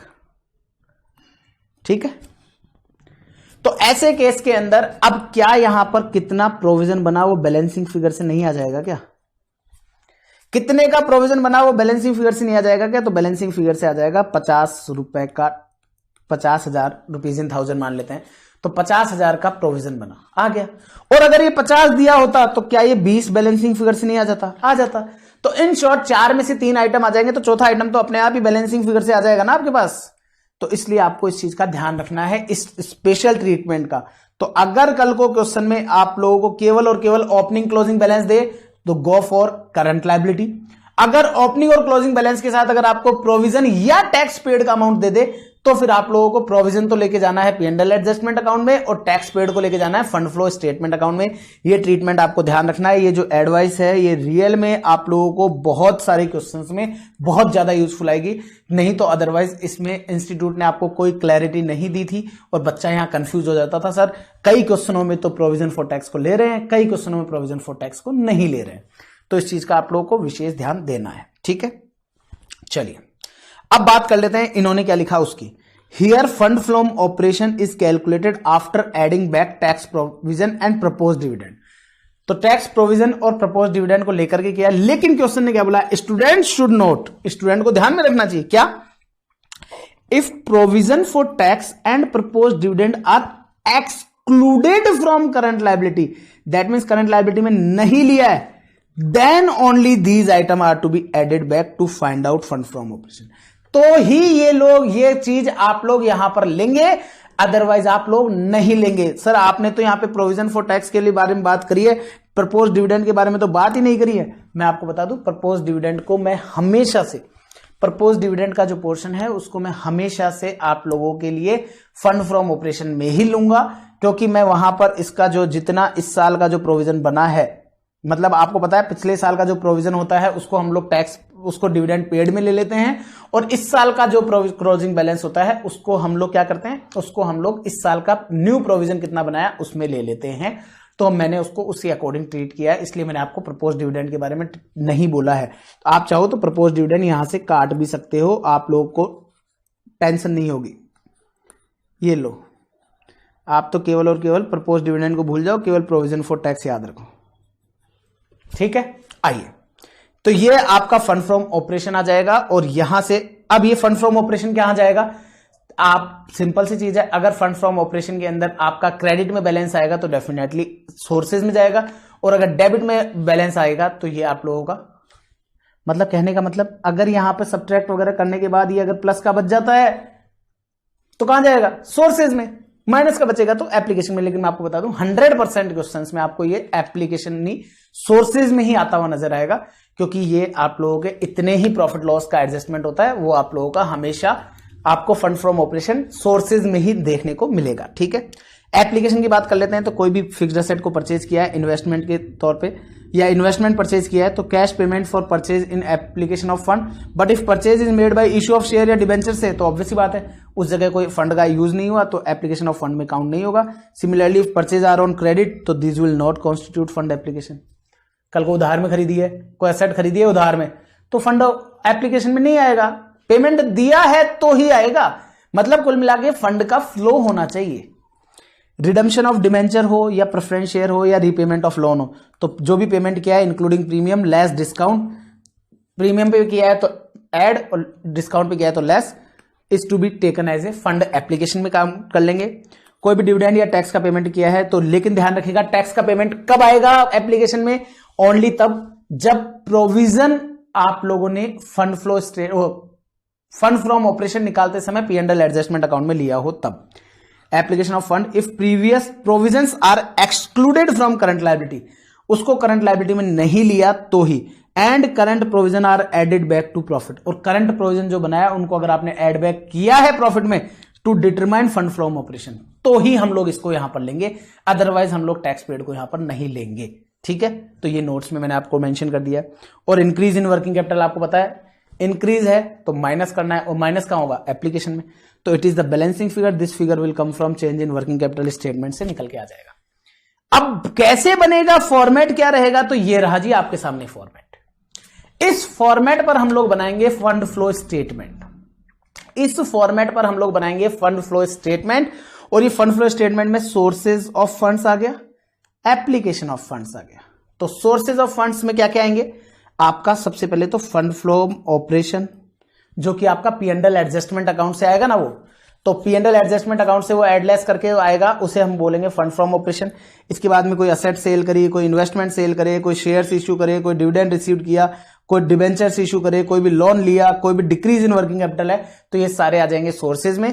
और एप्लीकेशन में कोई भी फिक्स्ड एसेट परचेज किया, कोई भी इन्वेस्टमेंट परचेज किया, कोई रिडम्पशन किया आपने प्रीमियम पर, तो premium including premium and less discount, कोई भी डिबेंचर है तो वो बाईबैक किया है तो वो, प्रेफरेंस डिविडेंड का कोई पेमेंट किया है तो वो, इंटरिम डिविडेंड का पेमेंट किया है तो वो, प्रपोज डिविडेंड आपका लास्ट साल का माइनस कोई अगर अनपेड रह गया है तो वो, टैक्स पेड वगैरह के बारे में मैं आपको ऑलरेडी बता ही चुका हूं, इस पर मैंने 3 स्टार लगाए और 3 स्टार को मैंने आशुतोष सर की एडवाइस के नाम पर आपको दे दिया। और यहां पर आ जाएगा इंक्रीज इन वर्किंग कैपिटल, क्योंकि इंक्रीज है तो माइनस करना है, और माइनस कहां होगा एप्लीकेशन में, तो एप्लीकेशन से माइनस कर दिया, दैट्स ऑल। तो this is all about fund flow statement. तो ये हो गया फंड फ्लो स्टेटमेंट, ये एडवाइस। और आखिरी चीज इस पूरे नोट्स में आपका P&L एडजस्टमेंट। P&L एडजस्टमेंट में अब आपको ध्यान से सुनना है। आज तक हम लोग क्या लेते थे, हम लोग निकालते थे साहब प्रॉफिट। और प्रॉफिट कैसे आता था सर? प्रॉफिट आता था आपका क्लोजिंग कितना बचा उसमें से माइनस कर देते थे आप ओपनिंग को, कि हाँ जी क्लोजिंग दे रखा है, ये यहां पर तो दे रखा था 10, यहां पर हो गया 30, इसका मतलब ये हो गया कि 10 से 30 पहुंचा है, इसका मतलब इस साल का प्रॉफिट 20,000। तो हम लोग ये डिफरेंस लेते थे ना। बस अब इस डिफरेंस को लेने के लिए इन्होंने क्या किया, ओपनिंग को तो ले लिया यहां पर बाय बैलेंस ब्रॉट डाउन के नाम से। बाय बैलेंस ब्रॉट डाउन मतलब कि इस साल का P&L एडजस्टमेंट अकाउंट बना रहे हो तो जो पिछले साल का प्रॉफिट का P&L का बैलेंस था वो बैलेंस ब्रॉट डाउन होगा। अब ब्रॉट डाउन किस तरफ होगा सर? ऑब्वियस सी बात है सर, वो लायबिलिटी साइड में आता है P&L, तो लायबिलिटी साइड में आएगा तो आपका ब्रॉट डाउन कहां पर होगा सर? क्रेडिट साइड में। तो ब्रॉट डाउन कर दिया, 2 में कर दिया, 2 बैलेंस कैरिड डाउन, जो आपका इस साल का एंड का बैलेंस, मतलब कि यहां पर तो आ गया 10 और यहां पर आ गया 30। अब मुझे एक चीज बताओ, यहां पर 10 आ गया, वहां पर आप लोगों का इधर आप गए ना आगे, तो यहां पर 30 आ गया, यहां 10 यहां 30, तो अल्टीमेटली 20 ही तो बचा, अल्टीमेटली 20 बचा। और अब आपको पता है इसके बाद हम लोग क्या करते थे, इसके बाद हम लोग यहां पर ऐड कर दिया करते थे इनके बाद जितने भी खर्चे हैं वो सारे, डेप्रिसिएशन एंड ऑल, ये सारे। तो जो भी ऐड होने वाले आइटम है ना वो यहां पर ऐड कर दो, डेप्रिसिएशन, गुडविल राइट ऑफ, कोई भी लॉस हुआ वो, तो ये सारी चीजें यहां पर आ जाएंगी। कोई भी डिविडेंड दिया वो, कोई भी प्रोविजन बनाया वो, तो सारी चीजें यहां पे आ जाएगी। कोई डिविडेंड रिसीव्ड हुआ तो माइनस होता था, तो माइनस वाली चीजें को यहां पे ले लिया, by dividend, by profit on sale of asset या इन्वेस्टमेंट, लेकिन वो प्रोवाइडेड वो आपने P&L में क्रेडिट किया हो तो ही। और इन सब चीजों को इधर का बैलेंस का टोटल लगाया, इधर का बैलेंस का टोटल लगाया, आपको यहां से निकल के आ जाएगा by fund from operation, fund from operation FFO। यहां से FFO जो बैलेंसिंग फिगर से आएगा, और ये बैलेंसिंग फिगर से जो FFO आया ये कहां जाएगा? ये चला जाएगा आप लोगों का आपके फंड फ्लो स्टेटमेंट के सोर्सेज ऑफ फंड में। बस यही तो चीज लिखी है मैंने यहां पे। तो आपने यहां पे क्या किया, सबसे पहला आपने ओपनिंग बैलेंस को ब्रॉट डाउन किया। ओपनिंग बैलेंस का मतलब हो गया 2 साल दे रखे हैं, 2022 2023, तो यहां पर आएगा 2022 का प्रॉफिट का बैलेंस। कई बार क्वेश्चन में आपको प्रॉफिट ना बोल के वो रिजर्व बोल देता है, तो आप लोग उस रिजर्व को यहां पर ले लेंगे, ठीक है। 2 बैलेंस के अंदर 2023 का बैलेंस आ जाएगा। फिर इसके बाद में आपने कोई डेप्रिसिएशन डाला है उसको ले लिया, कोई भी ट्रांसफर किया जनरल रिजर्व में उसको ले लिया, कोई लॉस हुआ उसको ले लिया, कोई भी डिविडेंड प्रपोज किया उसको ले लिया, कोई इंटरिम डिविडेंड है उसको ले लिया, गुडविल राइट ऑफ की उसको ले लिया, कोई प्रिलिमिनरी एक्सपेंसेस को राइट ऑफ किया उसको ले लिया, कोई प्रेफरेंस डिविडेंड लिया उसको ले लिया। लेकिन if preference dividend is paid taken is FFS, अगर प्रेफरेंस डिविडेंड पेड को FFS में लिया है तो ही यहां पर प्रेफरेंस डिविडेंड को लेंगे। अब देखो दोस्तों, मैं आपको बताऊं इस जगह पर आपका इंस्टीट्यूट जो है ना वो खुद कंफ्यूज है, मतलब कि आपके इंस्टीट्यूट खुद इस पॉइंट को लेकर के कंफ्यूज है, प्रेफरेंस डिविडेंड का क्या करना है। मेरे पास एक बच्चे का कॉल भी आया कि सर आप इक्विटी शेयर को जो डिविडेंड देते हो उसको कैश फ्लो में लिया, लेकिन प्रेफरेंस डिविडेंड को क्यों नहीं लिया? क्योंकि आपका इंस्टीट्यूट जिस तरह से सॉल्व करता है, मैं आपको बता दूं, ऑल्दो प्रेफरेंस डिविडेंड आपको पता है प्रेफरेंस शेयर होल्डर को पहले राइट होता है बिफोर इक्विटी शेयर होल्डर, तो लेकिन आपका इंस्टीट्यूट का जो कहना है, वो इंस्टीट्यूट का कहना यह है कि भैया जब तक उसके ऊपर अप्रूवल नहीं आती है वो आउट ऑफ प्रॉफिट से जाता है, आउट ऑफ प्रॉफिट के लिए अप्रूवल, तो वो सब चीजें जब तक क्वेश्चन मेंशन नहीं करेगा हम लोग नहीं लेंगे। लेकिन उसके बावजूद इंस्टीट्यूट का एक सम है, इकलौता सम है जिसमें इंस्टीट्यूट ने प्रेफरेंस डिविडेंड को कंसीडर किया है, नहीं तो अदरवाइज क्या होता है, अदरवाइज प्रेफरेंस डिविडेंड को इंस्टीट्यूट लेता ही नहीं है। और जब यहां नहीं लेता तो प्रेफरेंस डिविडेंड को भी FFS में नहीं लेगा। ध्यान रखिएगा, प्रेफरेंस डिविडेंड यहां पर आपका, सर इससे तो फिर सर हमारा क्वेश्चन गलत हो जाएगा। मैंने कहा नहीं, इससे आपका कभी भी क्वेश्चन गलत नहीं होगा। क्यों नहीं होगा मैं आपको बताता हूं, क्योंकि आपको यहां पर क्या करना है, 2 प्रेफरेंस डिविडेंड आप लोगे यहां पर। लेट्स सपोज से प्रेफरेंस डिविडेंड है 50,000 का। अगर आपने यहां से 50,000 लिया तो ऑब्वियस ही बात है फंड फ्रॉम ऑपरेशन 50,000 से इंक्रीज होगा, नहीं लोगे तो 50,000 से कम रहेगा। अब आपको क्या करना है, वहां पर ये फंड फ्रॉम ऑपरेशन कहां जाएगा, सोर्सेज में। तो अगर हमने यहां पर प्रेफरेंस डिविडेंड लिया होगा तो यहां पर सोर्सेज में जब हम फंड फ्लो ऑपरेशन लेंगे तो ये हमारे को 50,000 प्लस दिखाएगा, अगर मैंने यहां पर P&L एडजस्टमेंट में प्रेफरेंस डिविडेंड को ले लिया तो। लेकिन अगर मैंने यहां पर प्रेफरेंस डिविडेंड को ले लिया तो मुझे वहां पर भी एप्लीकेशन के अंदर आपको दिखाना पड़ेगा, और एप्लीकेशन में हम प्रेफरेंस डिविडेंड पेड लिखाएंगे। तो प्रेफरेंस डिविडेंड पेड को हम लोग लेंगे और प्रेफरेंस डिविडेंड पेड हम 50,000 लेंगे। तो ऐसे केस में क्या होगा, 50,000 इधर से प्लस 50,000 इधर से प्लस, तो डेबिट और क्रेडिट दोनों साइड मैच। तो इसलिए प्रेफरेंस डिविडेंड जो है उसको लेने या नहीं लेने से आपका आंसर मैच और मिसमैच वाला पोर्शन नहीं आएगा। ऑल्दो इसको लेना चाहिए, बट सिंस हम जिस इंस्टीट्यूट का एग्जाम लिख रहे हैं वो खुद अपने आप में इस चीज को लेकर के कंफ्यूज है, और वहां पर उन्होंने इस चीज को लेकर के बड़ी ही अच्छे से आपको मैं समझाऊंगा भी जब हम क्वेश्चन करेंगे तब। कुछ क्वेश्चन, एक क्वेश्चन है जिसमें इन्होंने प्रेफरेंस डिविडेंड को लिया है, दैट मींस यहां P&L एडजस्टमेंट में भी लिया है और आप लोगों का फंड फ्लो स्टेटमेंट में भी लिया है, लेकिन अधिकतर क्वेश्चन में नहीं लिया। तो अब हमारे को ऐसे केस के अंदर अब हमें क्या करना है सर, मैंने कहा भैया इस जगह पर मैं आप लोगों को क्लैरिटी ये दे दूं कि आप लोगों को अगर क्वेश्चन के अंदर सपोज से 8% प्रेफरेंस शेयर्स लिख करके आ गया, 8% प्रेफरेंस शेयर लिख करके आ गया, तो मैं आपको एडवाइस यही करूंगा, गो विथ प्रेफरेंस डिविडेंड। आप प्रेफरेंस डिविडेंड को लो, और वो किस पे आएगा, ऑब्वियस सी बात है आपका जो ओपनिंग बैलेंस है, दैट मीन्स ये ईयर 1 ये ईयर 2, तो इस वाले बैलेंस पर, ओपनिंग बैलेंस के ऊपर आप लोगों को ये 8% से प्रेफरेंस शेयर का कैलकुलेशन करना है। ये 8% का प्रेफरेंस शेयर के हिसाब से यहां पर 2 में भी आएगा, तो डेफिनेटली फंड फ्रॉम ऑपरेशन जो आएगा वो आपका बढ़ जाएगा, और वहां पर हम लोग आपका जो ये बनाएंगे वहां पर हम लोग इस प्रेफरेंस डिविडेंड को लेंगे। दिख रहा है आपको यहां पर प्रेफरेंस डिविडेंड नजर आ रहा है, ये देखिए मैंने आपको प्रेफरेंस डिविडेंड लिख के दिया है।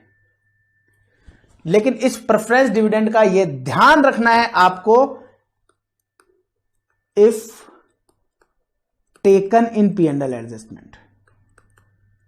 अगर P&L एडजस्टमेंट में नहीं लिया, ऐसा काम मत कर देना कि P&L एडजस्टमेंट में ले लिया और यहां लेने से भूल गए, तो आंसर मैच नहीं करेगा, तो कभी भी आंसर मैच नहीं करेगा। तो इसीलिए मैंने आप लोगों को यहां पे नोट्स में लिखाया है, बाकायदा रेड कलर से मैंने हाईलाइट किया है। इसीलिए मैं आपको कलरफुल नोट्स के लिए क्यों बोल रहा था, इसीलिए बोल रहा था क्योंकि मैंने यहां पे लिखा है if preference dividend paid taken in FFS। अगर हम प्रेफरेंस डिविडेंड पेड को टेकन ले रहे हैं FFS में तो ही यहां पर प्रेफरेंस डिविडेंड लगेगा, अदरवाइज नहीं आएगा इस जगह। ठीक है, तो आप लोगों को मैं एडवाइस यही करूंगा कि आप लोग अगर परसेंटेज दिया हुआ है तो गो विथ प्रेफरेंस डिविडेंड, तो आप लोगों को प्रेफरेंस डिविडेंड ले लेना चाहिए इन case of fund flow. Cash flow के लिए मैं अगेन अभी भी यही कहूंगा कि आप प्रेफरेंस डिविडेंड को इग्नोर करते हुए ही चलें, क्योंकि इंस्टीट्यूट ने वहां पर एक भी सम के अंदर प्रेफरेंस डिविडेंड को कंसीडर नहीं किया है। ठीक है, ऑल्दो प्रेफरेंस डिविडेंड जो है वो आप लोगों का डेफिनेटली फाइनेंसिंग एक्टिविटी है और वहां से डिविडेंड पेड जो है वो आपका वहां जाना चाहिए, तो लेकिन इंस्टीट्यूट नहीं ले रहा है तो कोई बात नहीं ले रहा तो इस चीज का आप लोगों को विशेष ध्यान रखना है। चलिए, और प्रोविजन फॉर टैक्स, इस प्रोविजन फॉर टैक्स के लिए मैं ऑलरेडी बोल चुका कि ये यहां पर तभी आएगा जब आप उसको करंट लायबिलिटी में नहीं ले रहे हो। तो अगर आपने करंट लायबिलिटी में ले लिया तो यहां पर नहीं आएगा, और करंट लायबिलिटी में नहीं लिया तो प्रोविजन तो यहां पर आएगा और टैक्स पेड आपका FFS मतलब फंड फ्लो स्टेटमेंट में चला जाएगा।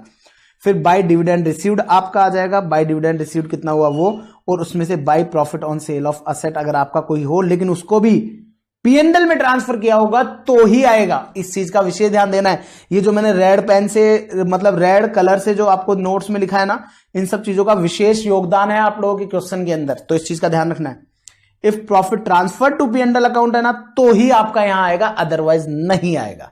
ठीक है, और फिर बैलेंसिंग फिगर से जो भी रहेगा वो आपका आ जाएगा फंड फ्रॉम ऑपरेशन, और ये फंड फ्रॉम ऑपरेशन कहां चल जाएगा, ये चला जाएगा आपका फंड फ्लो स्टेटमेंट के अंदर। That's all.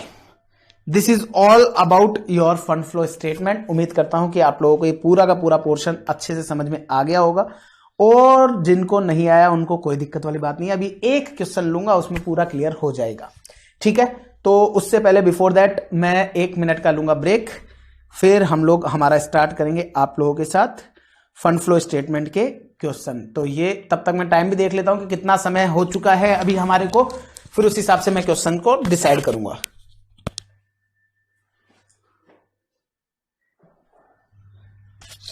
ठीक है, 1 घंटा 4 मिनट का समय हो गया है हमको। एक क्वेश्चन तो हम लोग फिर भी ले सकते हैं। चलिए जी, चलिए चलिए चलिए। तो अब मैं आप लोगों के लिए एक फाइल ऐड कर लेता हूं।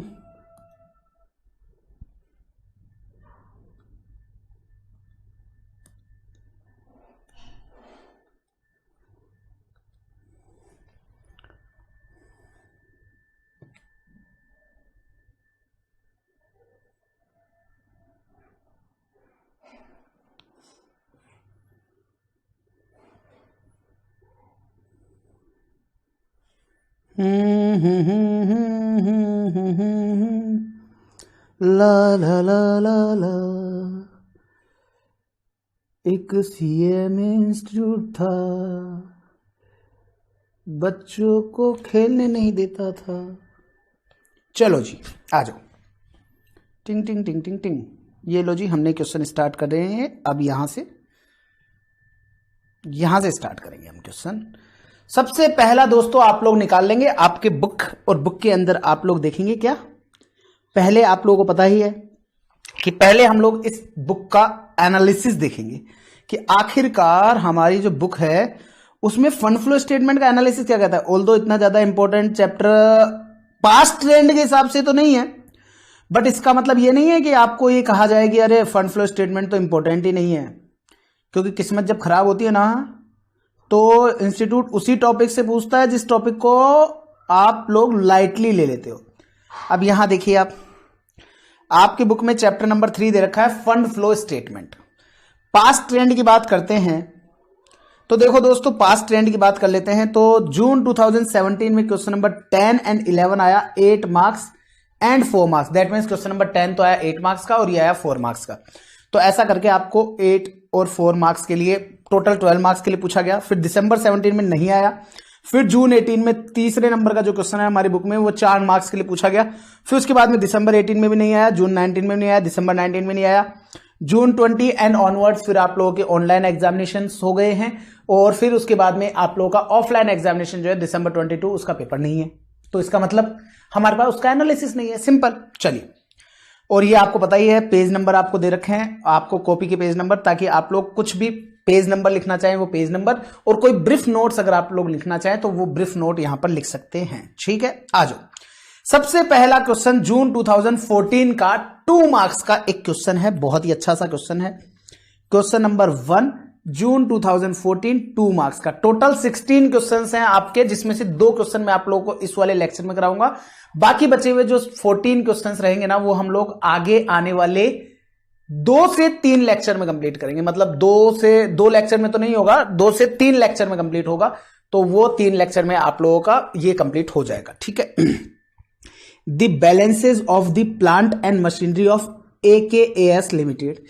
आपका बैलेंस दे रखा है प्लांट एंड मशीनरी का ऑफ AKAS लिमिटेड का, आकाश लिमिटेड का, एज ऑन 31 मार्च 2014 एंड 31 मार्च 2013। ध्यान रखना उल्टा है, मतलब कि 2013 का पहले दे रखा है, 2012 का बाद में दे रखा है। क्वेश्चन को पढ़ते समय इस चीज की गलती भूल के भी ना करें। आप लोग हर एक चीज को ध्यान से अलर्ट होकर पढ़ें, क्योंकि हमारी आदत क्या होती है कि पहले यहां पर देगा 31 मार्च 2013 एंड 31 मार्च 2014, लेकिन क्वेश्चन ने इस जगह कर दिया उल्टा, पहले दे दिया 14 का फिर दे रहा है 13 का। इस चीज का ध्यान रखना है आप लोगों को। वर रेस्पेक्टिवली 1 लाख एंड 40,000। नहीं तो क्या होगा, आप ये सोचोगे 1 लाख पहले था अब 40,000 रह गया, 60,000 कम हो गए, जबकि ऐसा नहीं हुआ। जबकि हुआ क्या है, 40,000 से 1 लाख हुआ है, मतलब कि 60,000 ग्रोथ हुई है। अब इसमें क्या है देखते हैं। A machine with opening WDV ₹6,000 was sold for ₹5,000। एक मशीन जिसकी WDV 6,000 रुपए की थी, ओपनिंग WDV, उसको हम लोगों ने 5,000 में बेच दिया ड्यूरिंग द ईयर 13-14 में। ठीक है, 13-14 के अंदर। अब यहां पर पॉइंट है 13-14 में कब बेचा ये नहीं पता, तो ऐसी सिचुएशन में हम यही मानते हुए चलते हैं कि उसको डे 1 पर ही बेच दिया, ताकि हम लोग उसके ऊपर और फर्दर कोई डेप्रिसिएशन क्लेम ना करें। ठीक है, तो हमेशा से ये ध्यान रखना, इस तरह का अगर कभी भी कुछ होगा तो हम लोग यही मानेंगे कि उसको डे 1 पर ही बेच दिया है। ठीक है। Depreciation of ₹5,000 was charge during the year. During the year 5,000 रुपए का डेप्रिसिएशन चार्ज हुआ है। क्वेश्चन बोलना चाहता है find out the amount that will feature as application of fund, वो अमाउंट बताओ जो कि फीचर करे, दैट मीन जो शो होगा कहां पर, एप्लीकेशन ऑफ फंड में, इन दी फंड फ्रॉम ऑपरेशन। अब ध्यान रखना, बच्चा यहां पे बोल देता है अरे सर सॉल्व करने की जरूरत ही नहीं है, ये देखो सर 6000 की चीज 5000 में बेची है सर, फंड फ्लो स्टेटमेंट में आएगा। लेकिन ध्यान दो दोस्तों, 6000 की चीज को 5000 में जो बेचा है ना, तो ये 5000 आपके सोर्सेज ऑफ फंड में आएगा। तबकि क्वेश्चन ने आपसे सोर्सेज में नहीं, एप्लीकेशन ऑफ फंड में कितना अमाउंट आएगा वो पूछा है।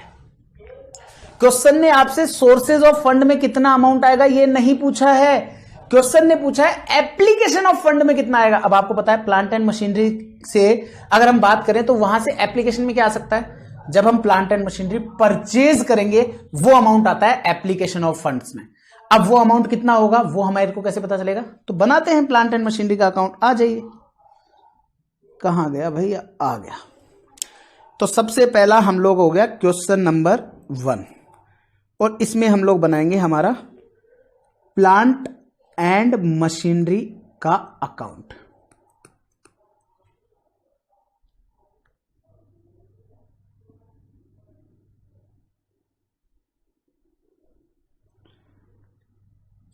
कुल मिलाकर के जिसको भी अकाउंटिंग एंट्री आती है ना, उसको ये क्वेश्चन आता है। कुल मिलाकर के क्वेश्चन आपसे जानना चाहता है कि कितने रुपए का हमने परचेज किया है साहब, वो बता दो आप। प्लांट एंड मशीनरी क्या होती है सर, असेट। असेट का बैलेंस क्या होता है सर, डेबिट। तो लो जी, टू बैलेंस ब्रॉट डाउन। अब यहां पर गलती हो जाती, अगर मैंने उस चीज को नहीं पकड़ा होता कि 2013 का पहले दे रखा है, 2014 का पहले दे रखा है, 13 का बाद में दे रखा है, तो ओपनिंग बैलेंस आएगा आपका 40,000 रुपए का, ठीक है।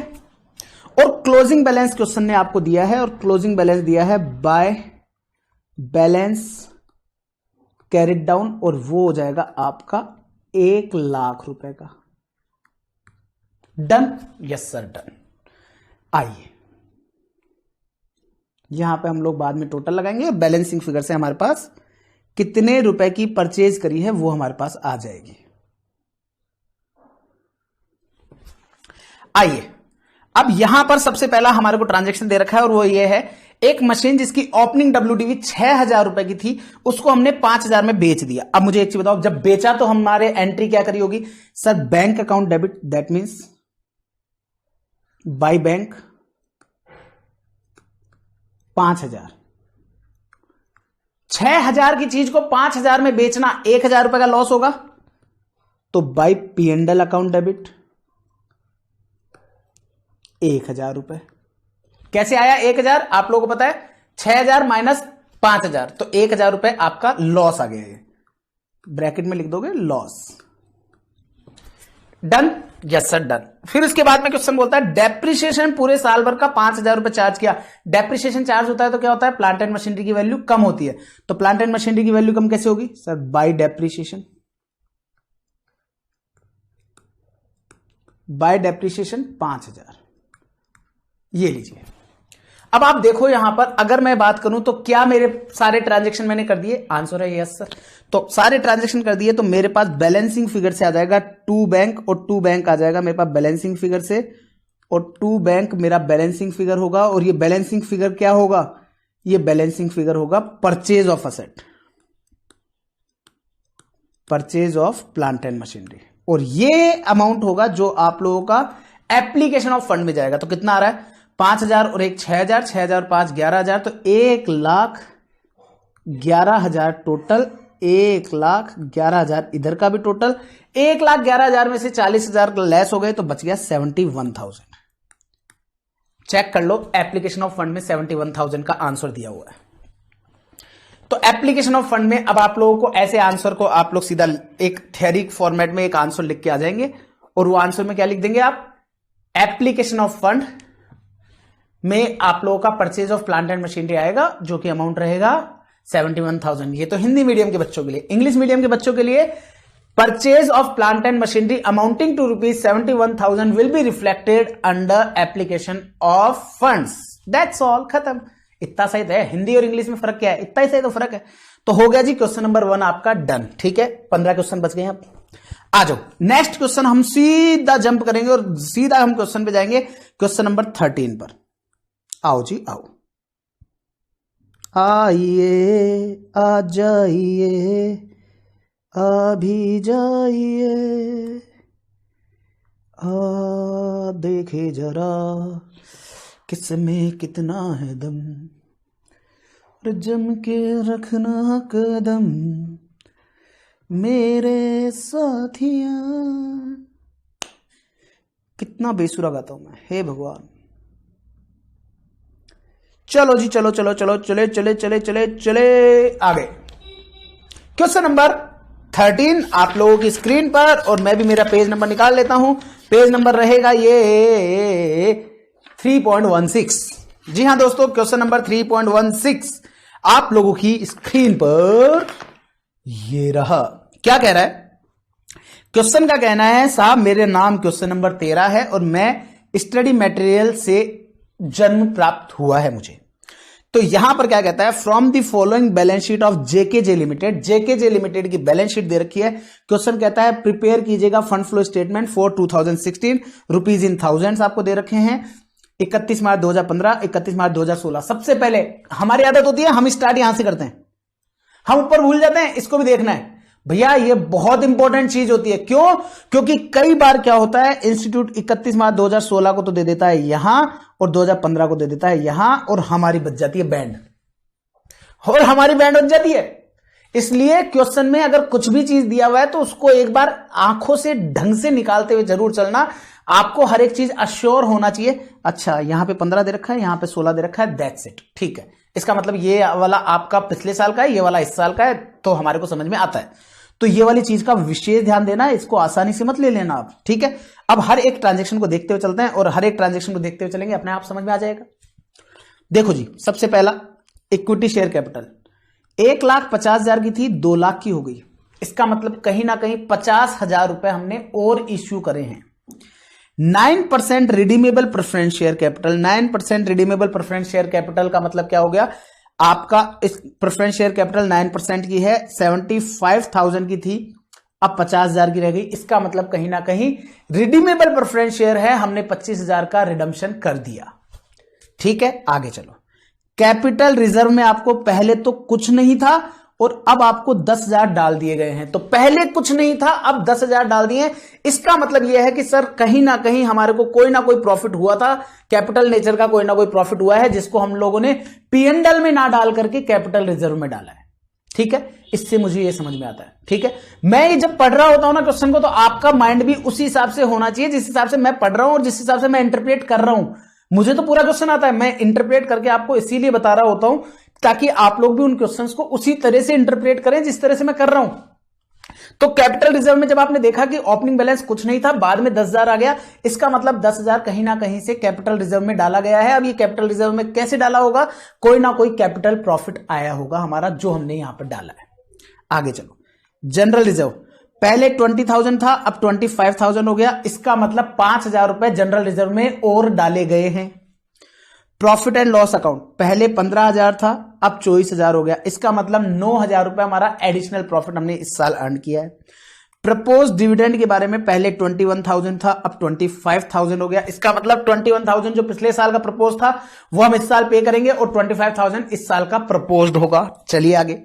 सन्ड्री क्रेडिटर्स ये हमारे वर्किंग कैपिटल के अंदर आएंगे। बिल्स पेबल आपके working capital. Liability for expense working capital. Provision for tax, provision for tax, अब इसको वर्किंग कैपिटल में लेना है कि नहीं लेना, ये क्वेश्चन मुझे हमें बताएगा। अगर क्वेश्चन ने मुझे टैक्स पेड दे दिया या provision made during the year नीचे दिया है, तब तो मैं इसको वर्किंग कैपिटल में नहीं लूंगा। अदरवाइज मैं इसको एज ए करंट लायबिलिटी का पार्ट फॉर्म करते हुए change in working capital statement में इसको मैं यूज करूंगा। ठीक है, तो ये तो पूरा एनालिसिस हो गया आप लोगों का लायबिलिटी साइड का। अब आइए आप लोगों का असेट साइड। गुडविल जो है वो पहले 50,000 थी, अब 40,000 रह गई। इसका मतलब हमने 10,000 रुपए की गुडविल को राइट ऑफ कर दिया। लैंड एंड बिल्डिंग पहले 1 लाख रुपए की थी, अब 85,000 की रह गई। इसका मतलब कहीं ना कहीं 15,000 रुपए की लैंड एंड बिल्डिंग कम हुई है। अब ये कम होने के पीछे रीजन क्या है, सेल है कि डेप्रिसिएशन है, वो हमें क्वेश्चन बताएगा। प्लांट एंड मशीनरी पहले 40,000 की थी, अब ये 1 लाख रुपए की हो गई है। और मैं आपको बता दूं, ये 40,000 से जो 1 लाख हुई है ना, इसका वर्किंग नोट मैं नहीं बना के दूंगा। क्यों? क्योंकि इसके वर्किंग नोट के अंदर जो क्वेश्चन है ना, प्लांट एंड मशीनरी का सेम वही है जो क्वेश्चन नंबर 1 में हुआ है। आप देखो क्वेश्चन नंबर 1 में हमने 40,000 का ओपनिंग था, 1 लाख का क्लोजिंग था, 71,000 का परचेज निकल के आई थी। इस क्वेश्चन में भी वही 71,000 निकल के आएगी, तो मैं उसका वर्किंग नोट नहीं बनाऊंगा, आप लोगों को कॉपी पेस्ट मारना है क्वेश्चन नंबर 1 से। इन्वेस्टमेंट पहले 10,000 के थे, अब 15,000 के हो गए हैं। इसका मतलब हमने कहीं ना कहीं 5,000 रुपए का इन्वेस्टमेंट और परचेज किया है, या मैं यूं कहूं इन्वेस्ट और किया है। इन्वेस्ट और करना या परचेज ऑफ इन्वेस्टमेंट हमारा एप्लीकेशन ऑफ फंड्स में आता है, आपको पता है। सन्डी डेटर्स आपका current asset, stock current asset, bills receivable current asset, cash in hand and cash at bank both are also taken in current asset. Sir इतना जोर से क्यों चिल्ला रहे हो, हमको वैसे समझ में आता। अरे भाइयों मैं इसको इसलिए बोल रहा हूं क्योंकि कैश फ्लो स्टेटमेंट में हम लोग इसको नहीं लिया करते थे चेंज इन वर्किंग कैपिटल में, लेकिन यहां पर हम लोग इसको लेंगे, ठीक है। और प्रीलिमिनरी एक्सपेंसेस जो है वो पहले 8,000 के थे, अब 5,000 के रह गए। इसका मतलब कहीं ना कहीं प्रीलिमिनरी एक्सपेंस को 3,000 से राइट ऑफ कर दिया। This is all about the analysis of balance sheet. उम्मीद करता हूं कि मैंने पढ़ाने में कोई कमी नहीं छोड़ी होगी, है ना। चलो आइए एडिशनल इंफॉर्मेशन पे आते हैं। ए पार्ट ऑफ लैंड, एक लैंड का, लैंड कौन सी, ये रीजन जो 1 लाख की थी और फिर 85,000 की रह गई, इसका मतलब 15,000 रुपए कम है। A part of land was sold in 2016 and profit was credited to capital reserve. आए हाय, आओ आओ आओ, ये रहा कैपिटल रिजर्व। पहले 0 का था, फिर बाद में 10,000 का हो गया। मैंने आपको बोला था ना कि कैपिटल रिजर्व में पहले 0 था, अब 10,000 हो गया। इसका मतलब इस साल हमने कोई ना कोई सा कैपिटल नेचर का प्रॉफिट कमाया है। सर कैपिटल नेचर का प्रॉफिट का मतलब होगा कैपिटल असेट को बेच करके कोई प्रॉफिट कमाया है। रेवेन्यू प्रॉफिट तो आपको पता ही है जो पीएनएल में आता है वो है। कैपिटल प्रॉफिट जिसको हम लोग बार बार नहीं बेच रहे होते हैं, जैसे कि हमारी करंट असेट जो है वो तो हमारी बिकती है, स्टॉक तो हमारा बिकता है, तो वो तो हमारा आता है रेवेन्यू प्रॉफिट में। लेकिन जो हमारा आप लोगों के लिए जो ये है कैपिटल असेट बेचने से जो प्रॉफिट हुआ वो कैपिटल नेचर का प्रॉफिट है, उसको हम लोगों ने कहां ट्रांसफर कर दिया, कैपिटल रिजर्व में। कितना, 10,000। अब सोच के बताओ, 1 लाख का लैंड एंड बिल्डिंग था, 85,000 का रह गया। इसका मतलब कितने रुपए का बिका, सर 15,000 रुपए का बिका। लेकिन उस पर 10,000 रुपए का प्रॉफिट हुआ, तो एक्चुअल में कितने का बेचा, सर 25,000 का। तो ये जो 25,000 है ना, ये कहां आएंगे, सर 25,000 में बेचा। बेचा मतलब पैसा आया, पैसा आना मतलब कि सोर्सेज ऑफ फंड में। सर इस 10,000 का क्या करें, profit on sale of land and building का, सर क्या पीएनएल से लेस करेंगे, आंसर है नो, पीएनएल से लेस नहीं करेंगे। क्यों, क्योंकि इन्होंने पीएनएल में नहीं डाला, इन्होंने कैपिटल रिजर्व में डाला है। इस चीज का विशेष ध्यान देना है आप लोगों को। पीएनएल में डाला होता तो लेस करते, पीएनएल में नहीं डाला तो क्यों वापस लेस करेंगे, नहीं करेंगे, ठीक है। A machine has been sold for 5,000 जिसका रिटर्न डाउन वैल्यू 6,000 था, वो मैंने बता दिया। उसके ऊपर डेप्रिसिएशन 5,000 लगेगा। ये सारी चीज, इस वाले पॉइंट का मैं कोई ट्रीटमेंट ना समझा रहा, ना आपको समझने में कोई दिक्कत आएगी, क्योंकि ये ट्रीटमेंट पूरा एज इट इज वही है जो क्वेश्चन नंबर 1 में करके आए। इंस्टीट्यूट ने आपके एग्जाम में यही स्टडी मटेरियल से एक पॉइंट उठा करके पूछ लिया 2 नंबर का। An interim dividend of ₹10,000 has been paid in 2016। Interim dividend आपने 2016 में पे किया, कोई दिक्कत नहीं है, पे किया है ना, इंटरिम डिविडेंड है, ओके। डिविडेंड पेड आपका आ जाएगा फंड फ्लो स्टेटमेंट में and as well as PNL adjustment में, दोनों जगह पर, ठीक है, okay. An amount of 1,000 has been received as dividend on investment in 2016। जो इन्वेस्टमेंट किए हैं 2016 में, उस पर हमारे को डिविडेंड मिला है आप लोगों का 1,000 रुपए का। तो डिविडेंड का मिलना कहां जाएगा, sir definitely sources of fund में as well as PNL adjustment के अंदर भी आएगा डिविडेंड रिसीव्ड के तौर पर। तो डिविडेंड रिसीव्ड आपको पता है, dividend received fund from operation निकालते समय माइनस किया जाएगा, या मैं यूं कहूं आप लोगों के क्रेडिट साइड में डाला जाएगा। आप लोगों को समझ में आ जाएगा, बस ये काम खत्म। आइए दोस्तों, अब इस क्वेश्चन को किस तरह से सॉल्व करना है वो मैं आपको बताता हूं। दोस्तों आप लोगों को इस तरह के जो क्वेश्चन है ना,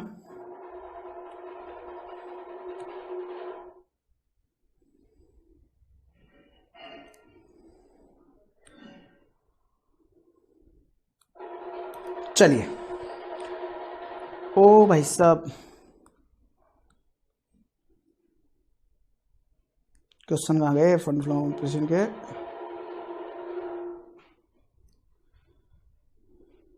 चलिए आइए। अब इसमें मुझे क्या करना है, सबसे पहला मैं आप लोगों को स्टेप्स बताता हूं कि हम लोगों को किस किस तरह से क्या क्या काम करने हैं। दोस्तों हम यहां पर स्टेटमेंट सबसे पहला जो बनाएंगे वो होगा फंड फ्लो स्टेटमेंट, जिसमें आप यहां पर लिख देंगे सोर्सेज ऑफ फंड,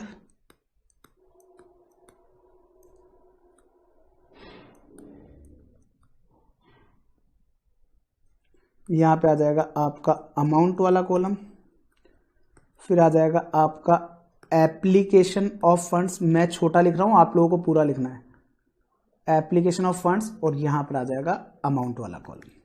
सर ये कितना बड़ा रखना है, तो मैं आपको बता दूं, मोटा मोटा इसको आप लोग यूजुअली 10 से 12 लाइनों का कम से कम रख के चलेंगे, क्योंकि आपके आइटम जो है ना, हाँ ऑल्दो इतने में आपका आ जाएगा, बट एक फेयर प्रेजेंटेशन दिखाने के लिए ना आप लोगों को यही एडवाइस किया जाता है कि कम से कम 10-12 लाइनों का रखें इसको, कम से कम।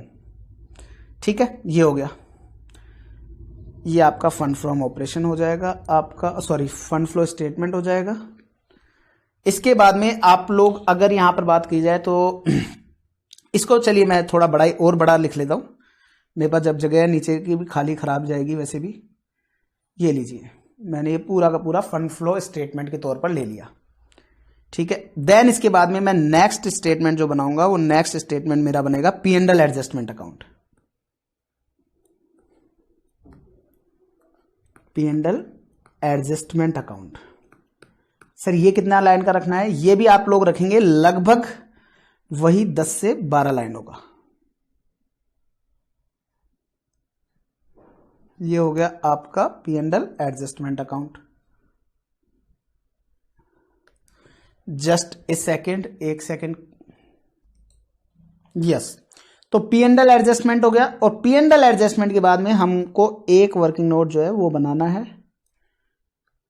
आपका, एक स्टेटमेंट जो हमारा वर्किंग नोट नहीं बोलेंगे वो, क्योंकि आपके सॉल्यूशन का पार्ट फॉर्म करता है change in working capital statement.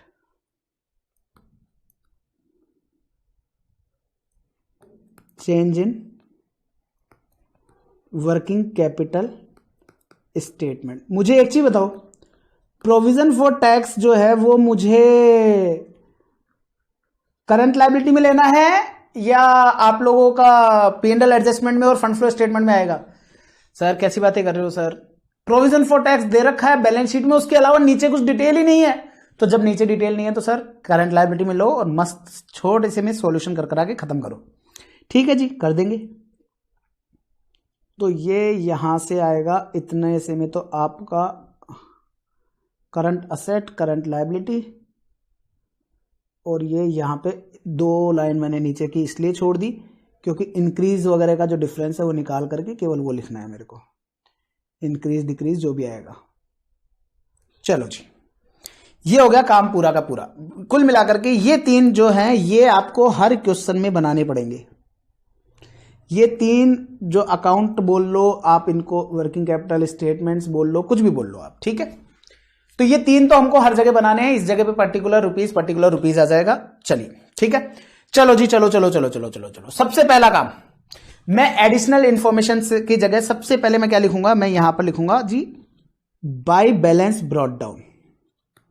P and L adjustment account है, by balance brought down. By balance brought down का मतलब पिछले साल का जो प्रॉफिट था वो मेरा ब्रॉट डाउन होगा। तो पिछले साल का प्रॉफिट था मेरा 15,000,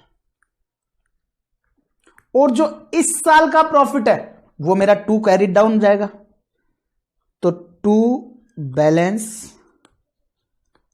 कैरिड डाउन, और ये हो जाएगा मेरा 24,000।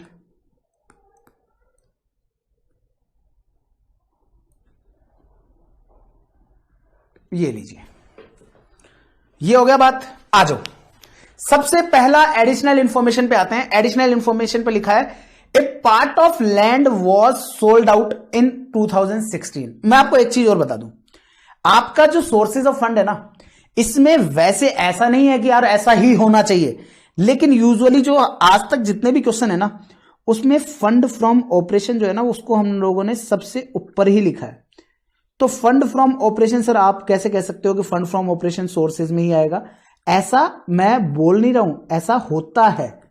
99.99% ऐसा ही होता है और ऐसा ही होगा इस क्वेश्चन में, इसलिए मैंने लिख दिया। सर आपको तो पता था ऐसा होगा इसलिए आपने यहां लिख दिया, हमको ऐसा लिखना है क्या? नो, आपको क्या करना है, आपको सबसे पहला P and L adjustment account को ही क्लियर करना है। कैसे करेंगे आप ध्यान से सुनना। सबसे पहला एडिशनल इंफॉर्मेशन पढ़िए आप। सर एडिशनल इंफॉर्मेशन नंबर 1 जो है वो ये कहती है कि part of land was sold out in 2016, profit was credited to capital reserve. Profit जो है वो कहां ट्रांसफर किया गया? कैपिटल रिजर्व में। क्या पीएनएल में डाला गया? नो। तो जो पीएनएल में नहीं डाला तो यहां से हटाना भी नहीं है। Second point, a machine has been sold for ₹5,000, written down value of machinery was 6,000। 6,000 की मशीन 5,000 में बेची, इसका मतलब लॉस हुआ होगा ना। तो लॉस हुआ है तो आपको यहां पर लिख देना है to loss on machinery, to loss on plant and machinery sold, और वो हो जाएगा आपका 1,000 रुपए। यहां सर यहां पे क्यों आएगा, ऐड क्यों कर रहे हो? क्योंकि ये 15,000 में से 24,000 किया तो ये यहां का एक्सेस बैलेंस दिखा रहा है और यहां पर हमको ऐड करना है। तो आपके जितने भी इस तरह के खर्चे हैं उनको सबको डेबिट करना है वापस। अब कई बच्चे बोलते थे सर ये तो वापस डेबिट हो गया। नहीं, डेबिट नहीं हुआ है। हम लोग यहां पे पीएनएल एडजस्टमेंट अकाउंट बना रहे हैं। यहां पर ओपनिंग बैलेंस लिया है, यहां पर आपका लास्ट ईयर का बैलेंस लिया है, ना कि हमने यहां पर ग्रॉस प्रॉफिट का ब्रॉट डाउन नहीं किया। ये 15,000 ग्रॉस प्रॉफिट ब्रॉट डाउन नहीं है। ग्रॉस प्रॉफिट ब्रॉट डाउन होता है इस साल का तो डेफिनेटली ये पीएनएल अकाउंट होता है। ये पीएनएल अकाउंट नहीं है, पीएनएल एडजस्टमेंट अकाउंट है, ध्यान रखिएगा। तो to loss on plant and machinery 1,000 रुपए हमने डाल दिया। इसके अलावा इन्होंने डेप्रिसिएशन का भी बोला, तो लो जी, आपको पता है डेप्रिसिएशन जो है वो नॉन ऑपरेटिंग नेचर का खर्चा होता है और नॉन कैश खर्चा होता है। तो टू डेप्रिसिएशन हो गया आप लोगों का 5,000। लो जी, डेप्रिसिएशन भी ले लिया। अब मुझे एक चीज बताओ, जो पॉइंट नंबर 1 है, इस पॉइंट नंबर 1 का फंड फ्लो स्टेटमेंट में कहीं ट्रीटमेंट था क्या? आंसर है यस सर। कैसी बातें कर रहे हो? है। क्यों? क्योंकि सर पार्ट ऑफ लैंड जो है वो सोल्ड आउट करिए, तो सोल्ड आउट करिए तो पैसा आया ना। तो हम फंड फ्लो स्टेटमेंट के अंदर आपका लैंड एंड बिल्डिंग सोल्ड लिख देंगे। अब लैंड एंड बिल्डिंग जो सोल्ड है वो कितने रुपए की है, ये जानने के लिए आपको ब्रैकेट ओपन करना है कि साहब पहले आपका 100,000 दैट मीन्स 1,00,000 की थी, उसको आपने 85,000 रह गया। इसका मतलब आपकी अगर हम कॉस्ट वाइज बात करें तो 15,000 की कॉस्ट का आइटम बिका है, प्लस आपका जो कैपिटल रिजर्व में डाला है वो कैपिटल रिजर्व में है 10,000। आप चाहो तो यहां पर लिख लेना 10,000 कैपिटल रिजर्व, 10,000 कैपिटल रिजर्व। तो ये हो जाएगा आपका 25,000 का। तो पहला वाले पॉइंट का फंड फ्लो स्टेटमेंट में ट्रीटमेंट हो गया। सेकंड वाले पॉइंट में आपने रिटर्न डाउन वैल्यू जिसकी 6,000 थी उसको भी बेचा है, तो plant and machinery sold, plant and machinery sold. जो प्रॉफिट हुआ, जो लॉस हुआ, उसका तो ट्रीटमेंट पीएनएल एडजस्टमेंट में, और जो बिक करके पैसा आया 5,000 वो फंड फ्लो स्टेटमेंट में, सोर्सेज में, क्योंकि पैसा आया है।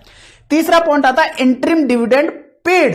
अब आपको पता है इंटरिम डिविडेंड पेड तो एप्लीकेशन में है, तो interim dividend paid, interim dividend जो पे किया है वो है आपका 10,000।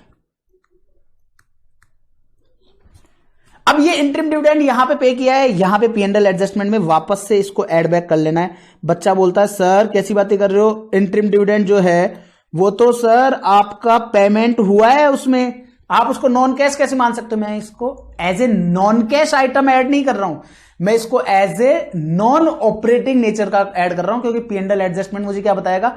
Fund from operation. तो मुझे फंड फ्रॉम ऑपरेशन चाहिए, मैं ये नहीं बोल रहा फंड फ्रॉम द फर्म। तो फंड फ्रॉम ऑपरेशन है तो केवल ऑपरेशन नेचर के ही खर्चे और इनकम यहां पे आनी चाहिए, इसलिए मैंने इंटरिम डिविडेंड जो दिया 10,000 का वो मैंने वापस से ऐड बैक कर दिया।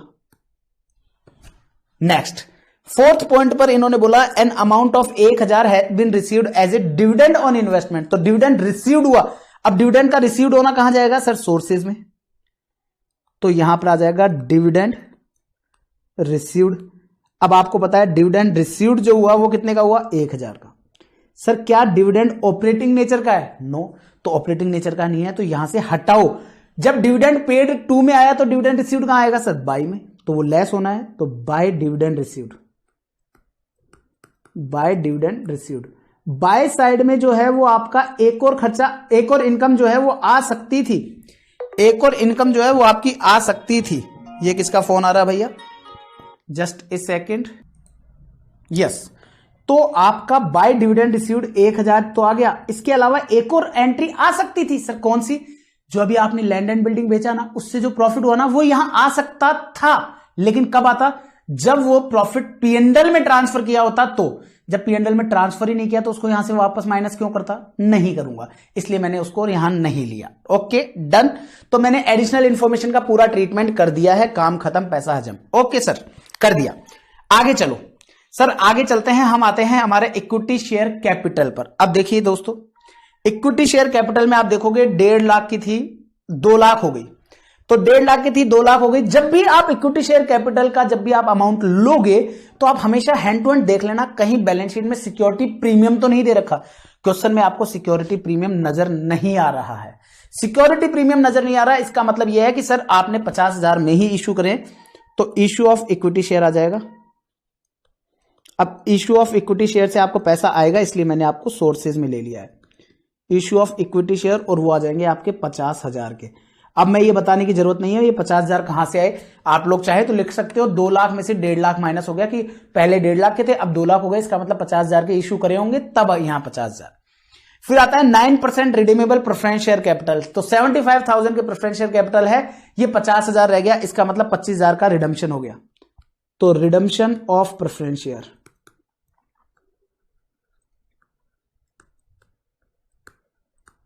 तो यहां पर 75 में से 50 लेस हुआ तो ये हो गया आपका 25।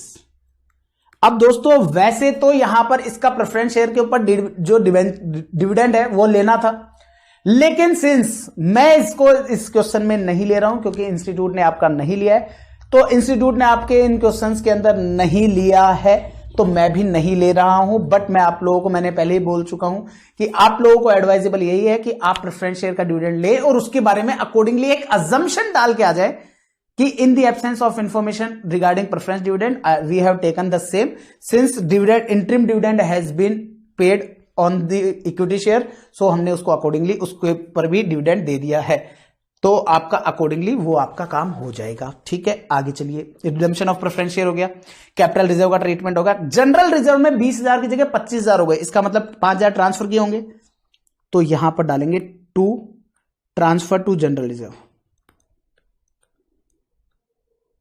To transfer to general reserve, और वो कितना होगा 20 की जगह 25, दैट मीन्स 5,000 रुपए आपका ट्रांसफर हो गया है। आगे चलिए, प्रॉफिट एंड लॉस का ले लिया। प्रपोज्ड डिविडेंड, अब आपको पता है प्रपोज्ड डिविडेंड का हमको क्या करना है सर, प्रपोज्ड डिविडेंड में जो 21,000 है ना उसको तो हमारा इस साल का डिविडेंड पेड में ले लो, तो वो तो आपका आ जाएगा डिविडेंड पेड में। जो लास्ट ईयर का प्रपोज है, क्योंकि अनपेड कुछ नहीं है तो अनपेड कुछ नहीं दे रखा, तो इसका मतलब जो प्रपोज डिविडेंड है वो आपका पिछले साल का, आप चाहो तो ब्रैकेट में लिख सकते हो लास्ट ईयर प्रपोज्ड, और जो इस साल का क्लोजिंग है वो क्या होगा, वो इस साल प्रपोज किया गया होगा, तो टू प्रपोज डिविडेंड, और ये हो गया आपका 25,000। ओके सर, डन, ये तो हो गया काम। इसके बाद में आप बात करेंगे तो सन्ड्री क्रेडिटर करंट लायबिलिटी में जाएगा, bills payable current liability, liability for expenses current liability, provision for tax is also in current liability में ही जाएगा क्योंकि नीचे टैक्स पेड और प्रोविजन नहीं दे रखा है। गुडविल राइट ऑफ करी है, तो आइए 50,000 की गुडविल थी 40,000 रह गई, तो टू गुडविल राइट ऑफ, तो टू गुडविल राइट ऑफ हो जाएगी आपकी 10,000 की। लैंड एंड बिल्डिंग का केस हम लोग ऑलरेडी कर चुके हैं। Plant and machinery, plant and machinery का मैं आप लोगों के लिए कोई भी वर्किंग नोट नहीं बना रहा हूं, आप लोग इसी वर्किंग नोट को कॉपी पेस्ट कर लेंगे, इसी वर्किंग नोट को कॉपी पेस्ट कर लेंगे। तो इसी वर्किंग नोट को आप कॉपी पेस्ट करोगे तो आप देखोगे कि यहां से आपकी कहां कहां ट्रीटमेंट हो सकता है। ये 1,000 का लॉस, ये हमने P&L एडजस्टमेंट में ले लिया होगा, डेप्रिसिएशन ले लिया होगा, तो 1,000 का लॉस सबसे ऊपर ले लिया, डेप्रिसिएशन 5,000 ले लिया, तो P&L एडजस्टमेंट में दोनों एंट्री डन है। इसके अलावा बैंक में 71,000 से आपने प्लांट एंड मशीनरी परचेज किया, तो plant and machinery purchase of plant and machinery, और वो हो जाएगा आप लोगों का 71,000, और आप लोग उसको लिख देंगे, वर्किंग नोट बना करके लिख लेंगे और वर्किंग नोट का नाम लिख देंगे। ठीक है, मेरे को तो क्या करना है, मैं तो इसके ऊपर वाले को कॉपी पेस्ट मार दूंगा, ये लो ये वर्किंग नोट है साहब मेरा। ठीक है, तो मैं ऐसा नहीं कर रहा हूं, आप लोग इसको वापस से बनाएंगे, आप लोग इसको वापस से बनाएंगे, क्योंकि अभी तो मैं बता रहा हूं आपको, अभी तो मैं बता रहा हूं, या तो आप इसको ऐसा कर लो, आप लोगों के करने के लिए refer question number 1 answer, refer solution of question number 1, या तो आप इसको इस तरह से कर लो तो आप लोगों को याद रह जाएगा, या फिर आप उसको वापस से बना लो, जैसा भी आप लोग कंफर्टेबल हो वैसा आप कर लेना, ठीक है। तो 71,000 यहां पर हो गया। आगे चलो, प्लांट एंड मशीनरी डन हो गया, लैंड एंड बिल्डिंग डन है, गुडविल डन है। इन्वेस्टमेंट पे आओ। इन्वेस्टमेंट 10,000 का था, 15,000 हो गए, इसका मतलब 5,000 का और परचेज किया है। तो परचेज ऑफ इन्वेस्टमेंट कहां जाएगा सर? परचेज ऑफ इन्वेस्टमेंट आपका एप्लीकेशन ऑफ फंड्स में। परचेज ऑफ इन्वेस्टमेंट हो गया आपका 5,000। कैसे आया मैं नहीं बता रहा हूं, पहले आपका 15,000 10,000 था, अब 15,000 हो गया, 5,000 बढ़ गया। Sundry debtor current asset, stock current asset, bills receivable current asset, cash in hand current asset, cash at bank current asset, preliminary expensive right of. तो 2 प्रीलिमिनरी एक्सपेंसिव राइट ऑफ, और ये कितना होगा? 8,000 का था, 5,000 ही रह गया, तो ये हो जाएगा आपका 3,000 का। तो प्रीलिमिनरी एक्सपेंसेस राइट ऑफ हो गया है 3,000 का, काम खत्म। इसका मतलब ये हो गया आपने एडिशनल इंफॉर्मेशन सारी कर दी, बैलेंस शीट के सारे आइटम कर दिए एक्सेप्ट करंट असेट और करंट लायबिलिटी। तो आ जाओ फिर। तो सबसे पहला हम लोग क्या करेंगे? Change in working capital statement. ये क्या किया मैंने? Change in working capital statement को मैंने ऐसे बना दिया। Wow, amazing.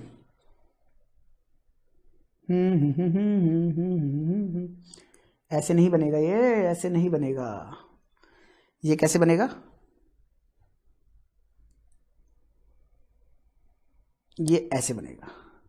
सॉरी गाइज, आप लोगों ने लाइन खींच ली होगी डेफिनेटली, तो आप लोगों का एडजस्ट कर लेना थोड़ा बहुत, काफी जगह मिलेगी, कोई दिक्कत वाली बात नहीं है। तो ये तो हो जाएगा आपका अमाउंट 2015 का, 31 मार्च 2015 का, और ये हो जाएगा 31 मार्च 2016 का, ठीक है।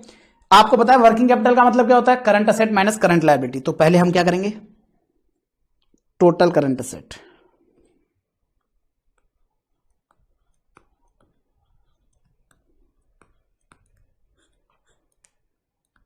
Total current asset. Total current asset में सबसे पहला पोर्शन क्या होगा आपका सर? डेटर्स।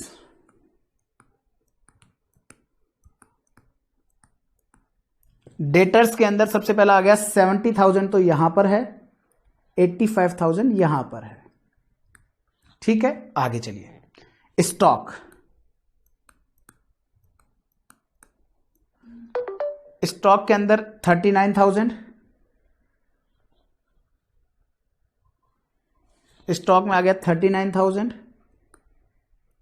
और ये आ गया 55,000। स्टॉक के बाद में आ जाएगा BR, bills receivable. Bills receivable 10,000 and 15,000। फिर आ जाओगे आपके cash in hand,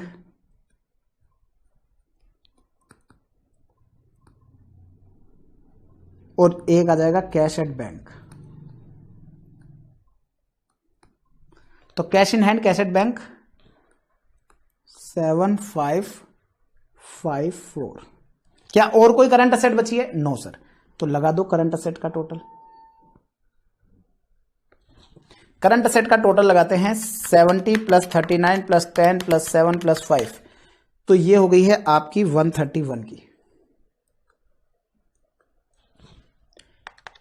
85 plus 55 plus 15 plus 5 plus 4, ये हो जाएगी 164 की।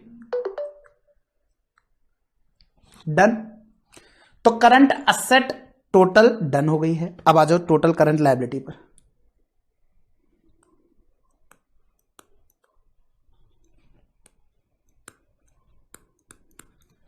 टोटल करंट लायबिलिटी की बात कर लेते हैं। तो टोटल करंट लायबिलिटी जो है वो कितनी हो गई? टोटल करंट लायबिलिटी में सबसे पहला आ जाएगा आप लोगों का क्रेडिटर्स। सर प्रपोज डिविडेंड को आपने करंट लायबिलिटी में नहीं लिया, क्यों? क्योंकि मैंने प्रपोज डिविडेंड को P&L एडजस्टमेंट में और फंड फ्लो स्टेटमेंट में ले लिया है, इसलिए। तो प्रपोज डिविडेंड ये 21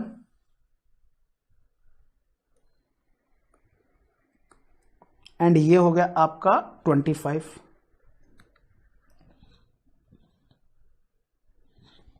फिर क्रेडिटर्स के बाद में आ जाएगा आपका बिल्स पेबल। बिल्स पेबल के बाद में आ जाएगा liability for expenses, that means outstanding liability या आउटस्टैंडिंग एक्सपेंस। और फिर यह प्रोविजन फॉर टैक्स मैं यहां पर ले रहा हूं क्योंकि टैक्स पेड और provision made during the year नहीं दे रखा है। ठीक है, तो बिल्स पेबल आपका जो है, बिल्स पेबल हो जाएगा आप लोगों के लिए 10/8 का, लायबिलिटी एक्सपेंस हो जाएगा 15 और 18 का, और प्रोविजन फॉर टैक्स हो जाएगा 20 और 25 का। और ऐसा करते ही मेरे पास जो है वो आ जाएगा total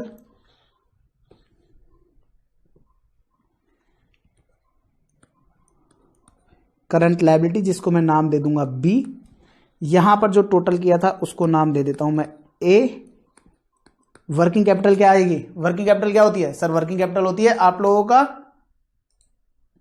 current asset minus current liability. तो टोटल ए में से टोटल बी को लेस कर देंगे, तो ये हो जाएगा 21 प्लस 10 प्लस 15 प्लस 20, तो ये हो गया आपका 66।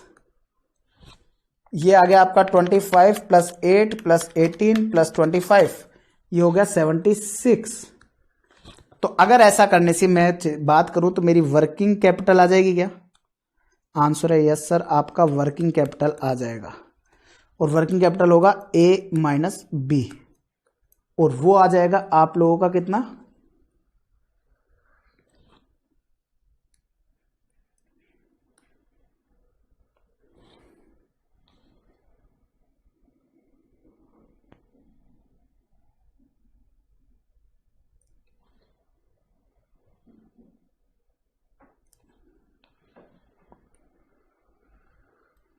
देखिए 131 माइनस 66, 131 माइनस 66 तो आ जाएगा 65 का, तो इस साल का वर्किंग कैपिटल, और 164 माइनस 76 ये आ जाएगा 88 का इस साल का।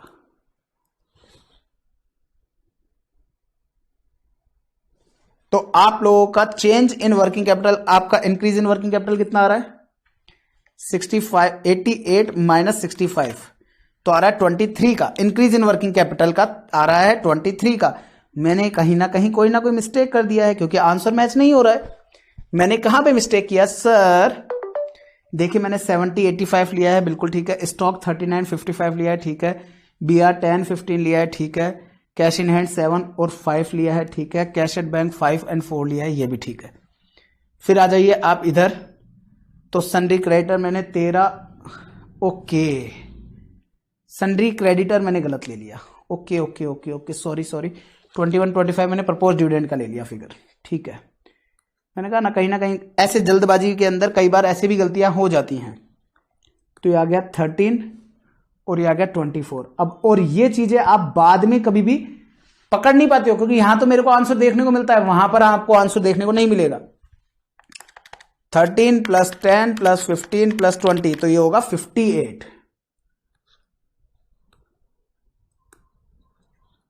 और ये हो जाएगा आपका 24 प्लस 8 प्लस 18 प्लस 25, ये हो जाएगा 75। और अकॉर्डिंगली फिर ये यहां पर चेंजेस होगा और ये कितना आएगा 131 माइनस 58 तो ये आ जाएगा 73 का। और ये 164 माइनस 75 तो आएगा 89 का। और दोस्तों आपकी पिछले साल की जो वर्किंग कैपिटल थी वो थी 73, अब की बार हो गई 89। तो इसका मतलब इंक्रीज इन वर्किंग कैपिटल कितनी होगी? इसका मतलब sir increase in working capital जो होगी वो मेरी होगी 89,000 माइनस 73,000। और इनमें से माइनस करने के बाद अगर मेरे पास कोई फिगर आता है तो उस फिगर को मैं बोलूंगा ₹16,000। ये क्या हुआ? Increase in working capital. और इंक्रीज इन वर्किंग कैपिटल को क्या करते हैं? Just opposite, minus. माइनस कहां होता है? एप्लीकेशन ऑफ सोर्सेज में। तो आ जाएगा आपका एप्लीकेशन ऑफ सोर्सेज में इंक्रीज इन वर्किंग कैपिटल। और दोस्तों मैं आपको बताऊं ये इंक्रीज इन वर्किंग कैपिटल जो है ना, ये आप लोगों का बैलेंसिंग फिगर भी होगा। मतलब कि अगर आप चाहो क्रॉस चेक करना है ना, तो तो ये 16,000 का आप लोगों का इनका पूरी फंड फ्लो स्टेटमेंट का जो बैलेंसिंग फिगर है वो 16,000 ही आएगा। अब आप लोगों का यहां से P&L एडजस्टमेंट का टोटल लगा करके आप काम खत्म करो इसको फटाफट। 1,000 plus 5,000 plus 10,000 plus 5,000 plus 25 plus 10 plus 3 plus 24, तो इस साइड का टोटल हो गया 83।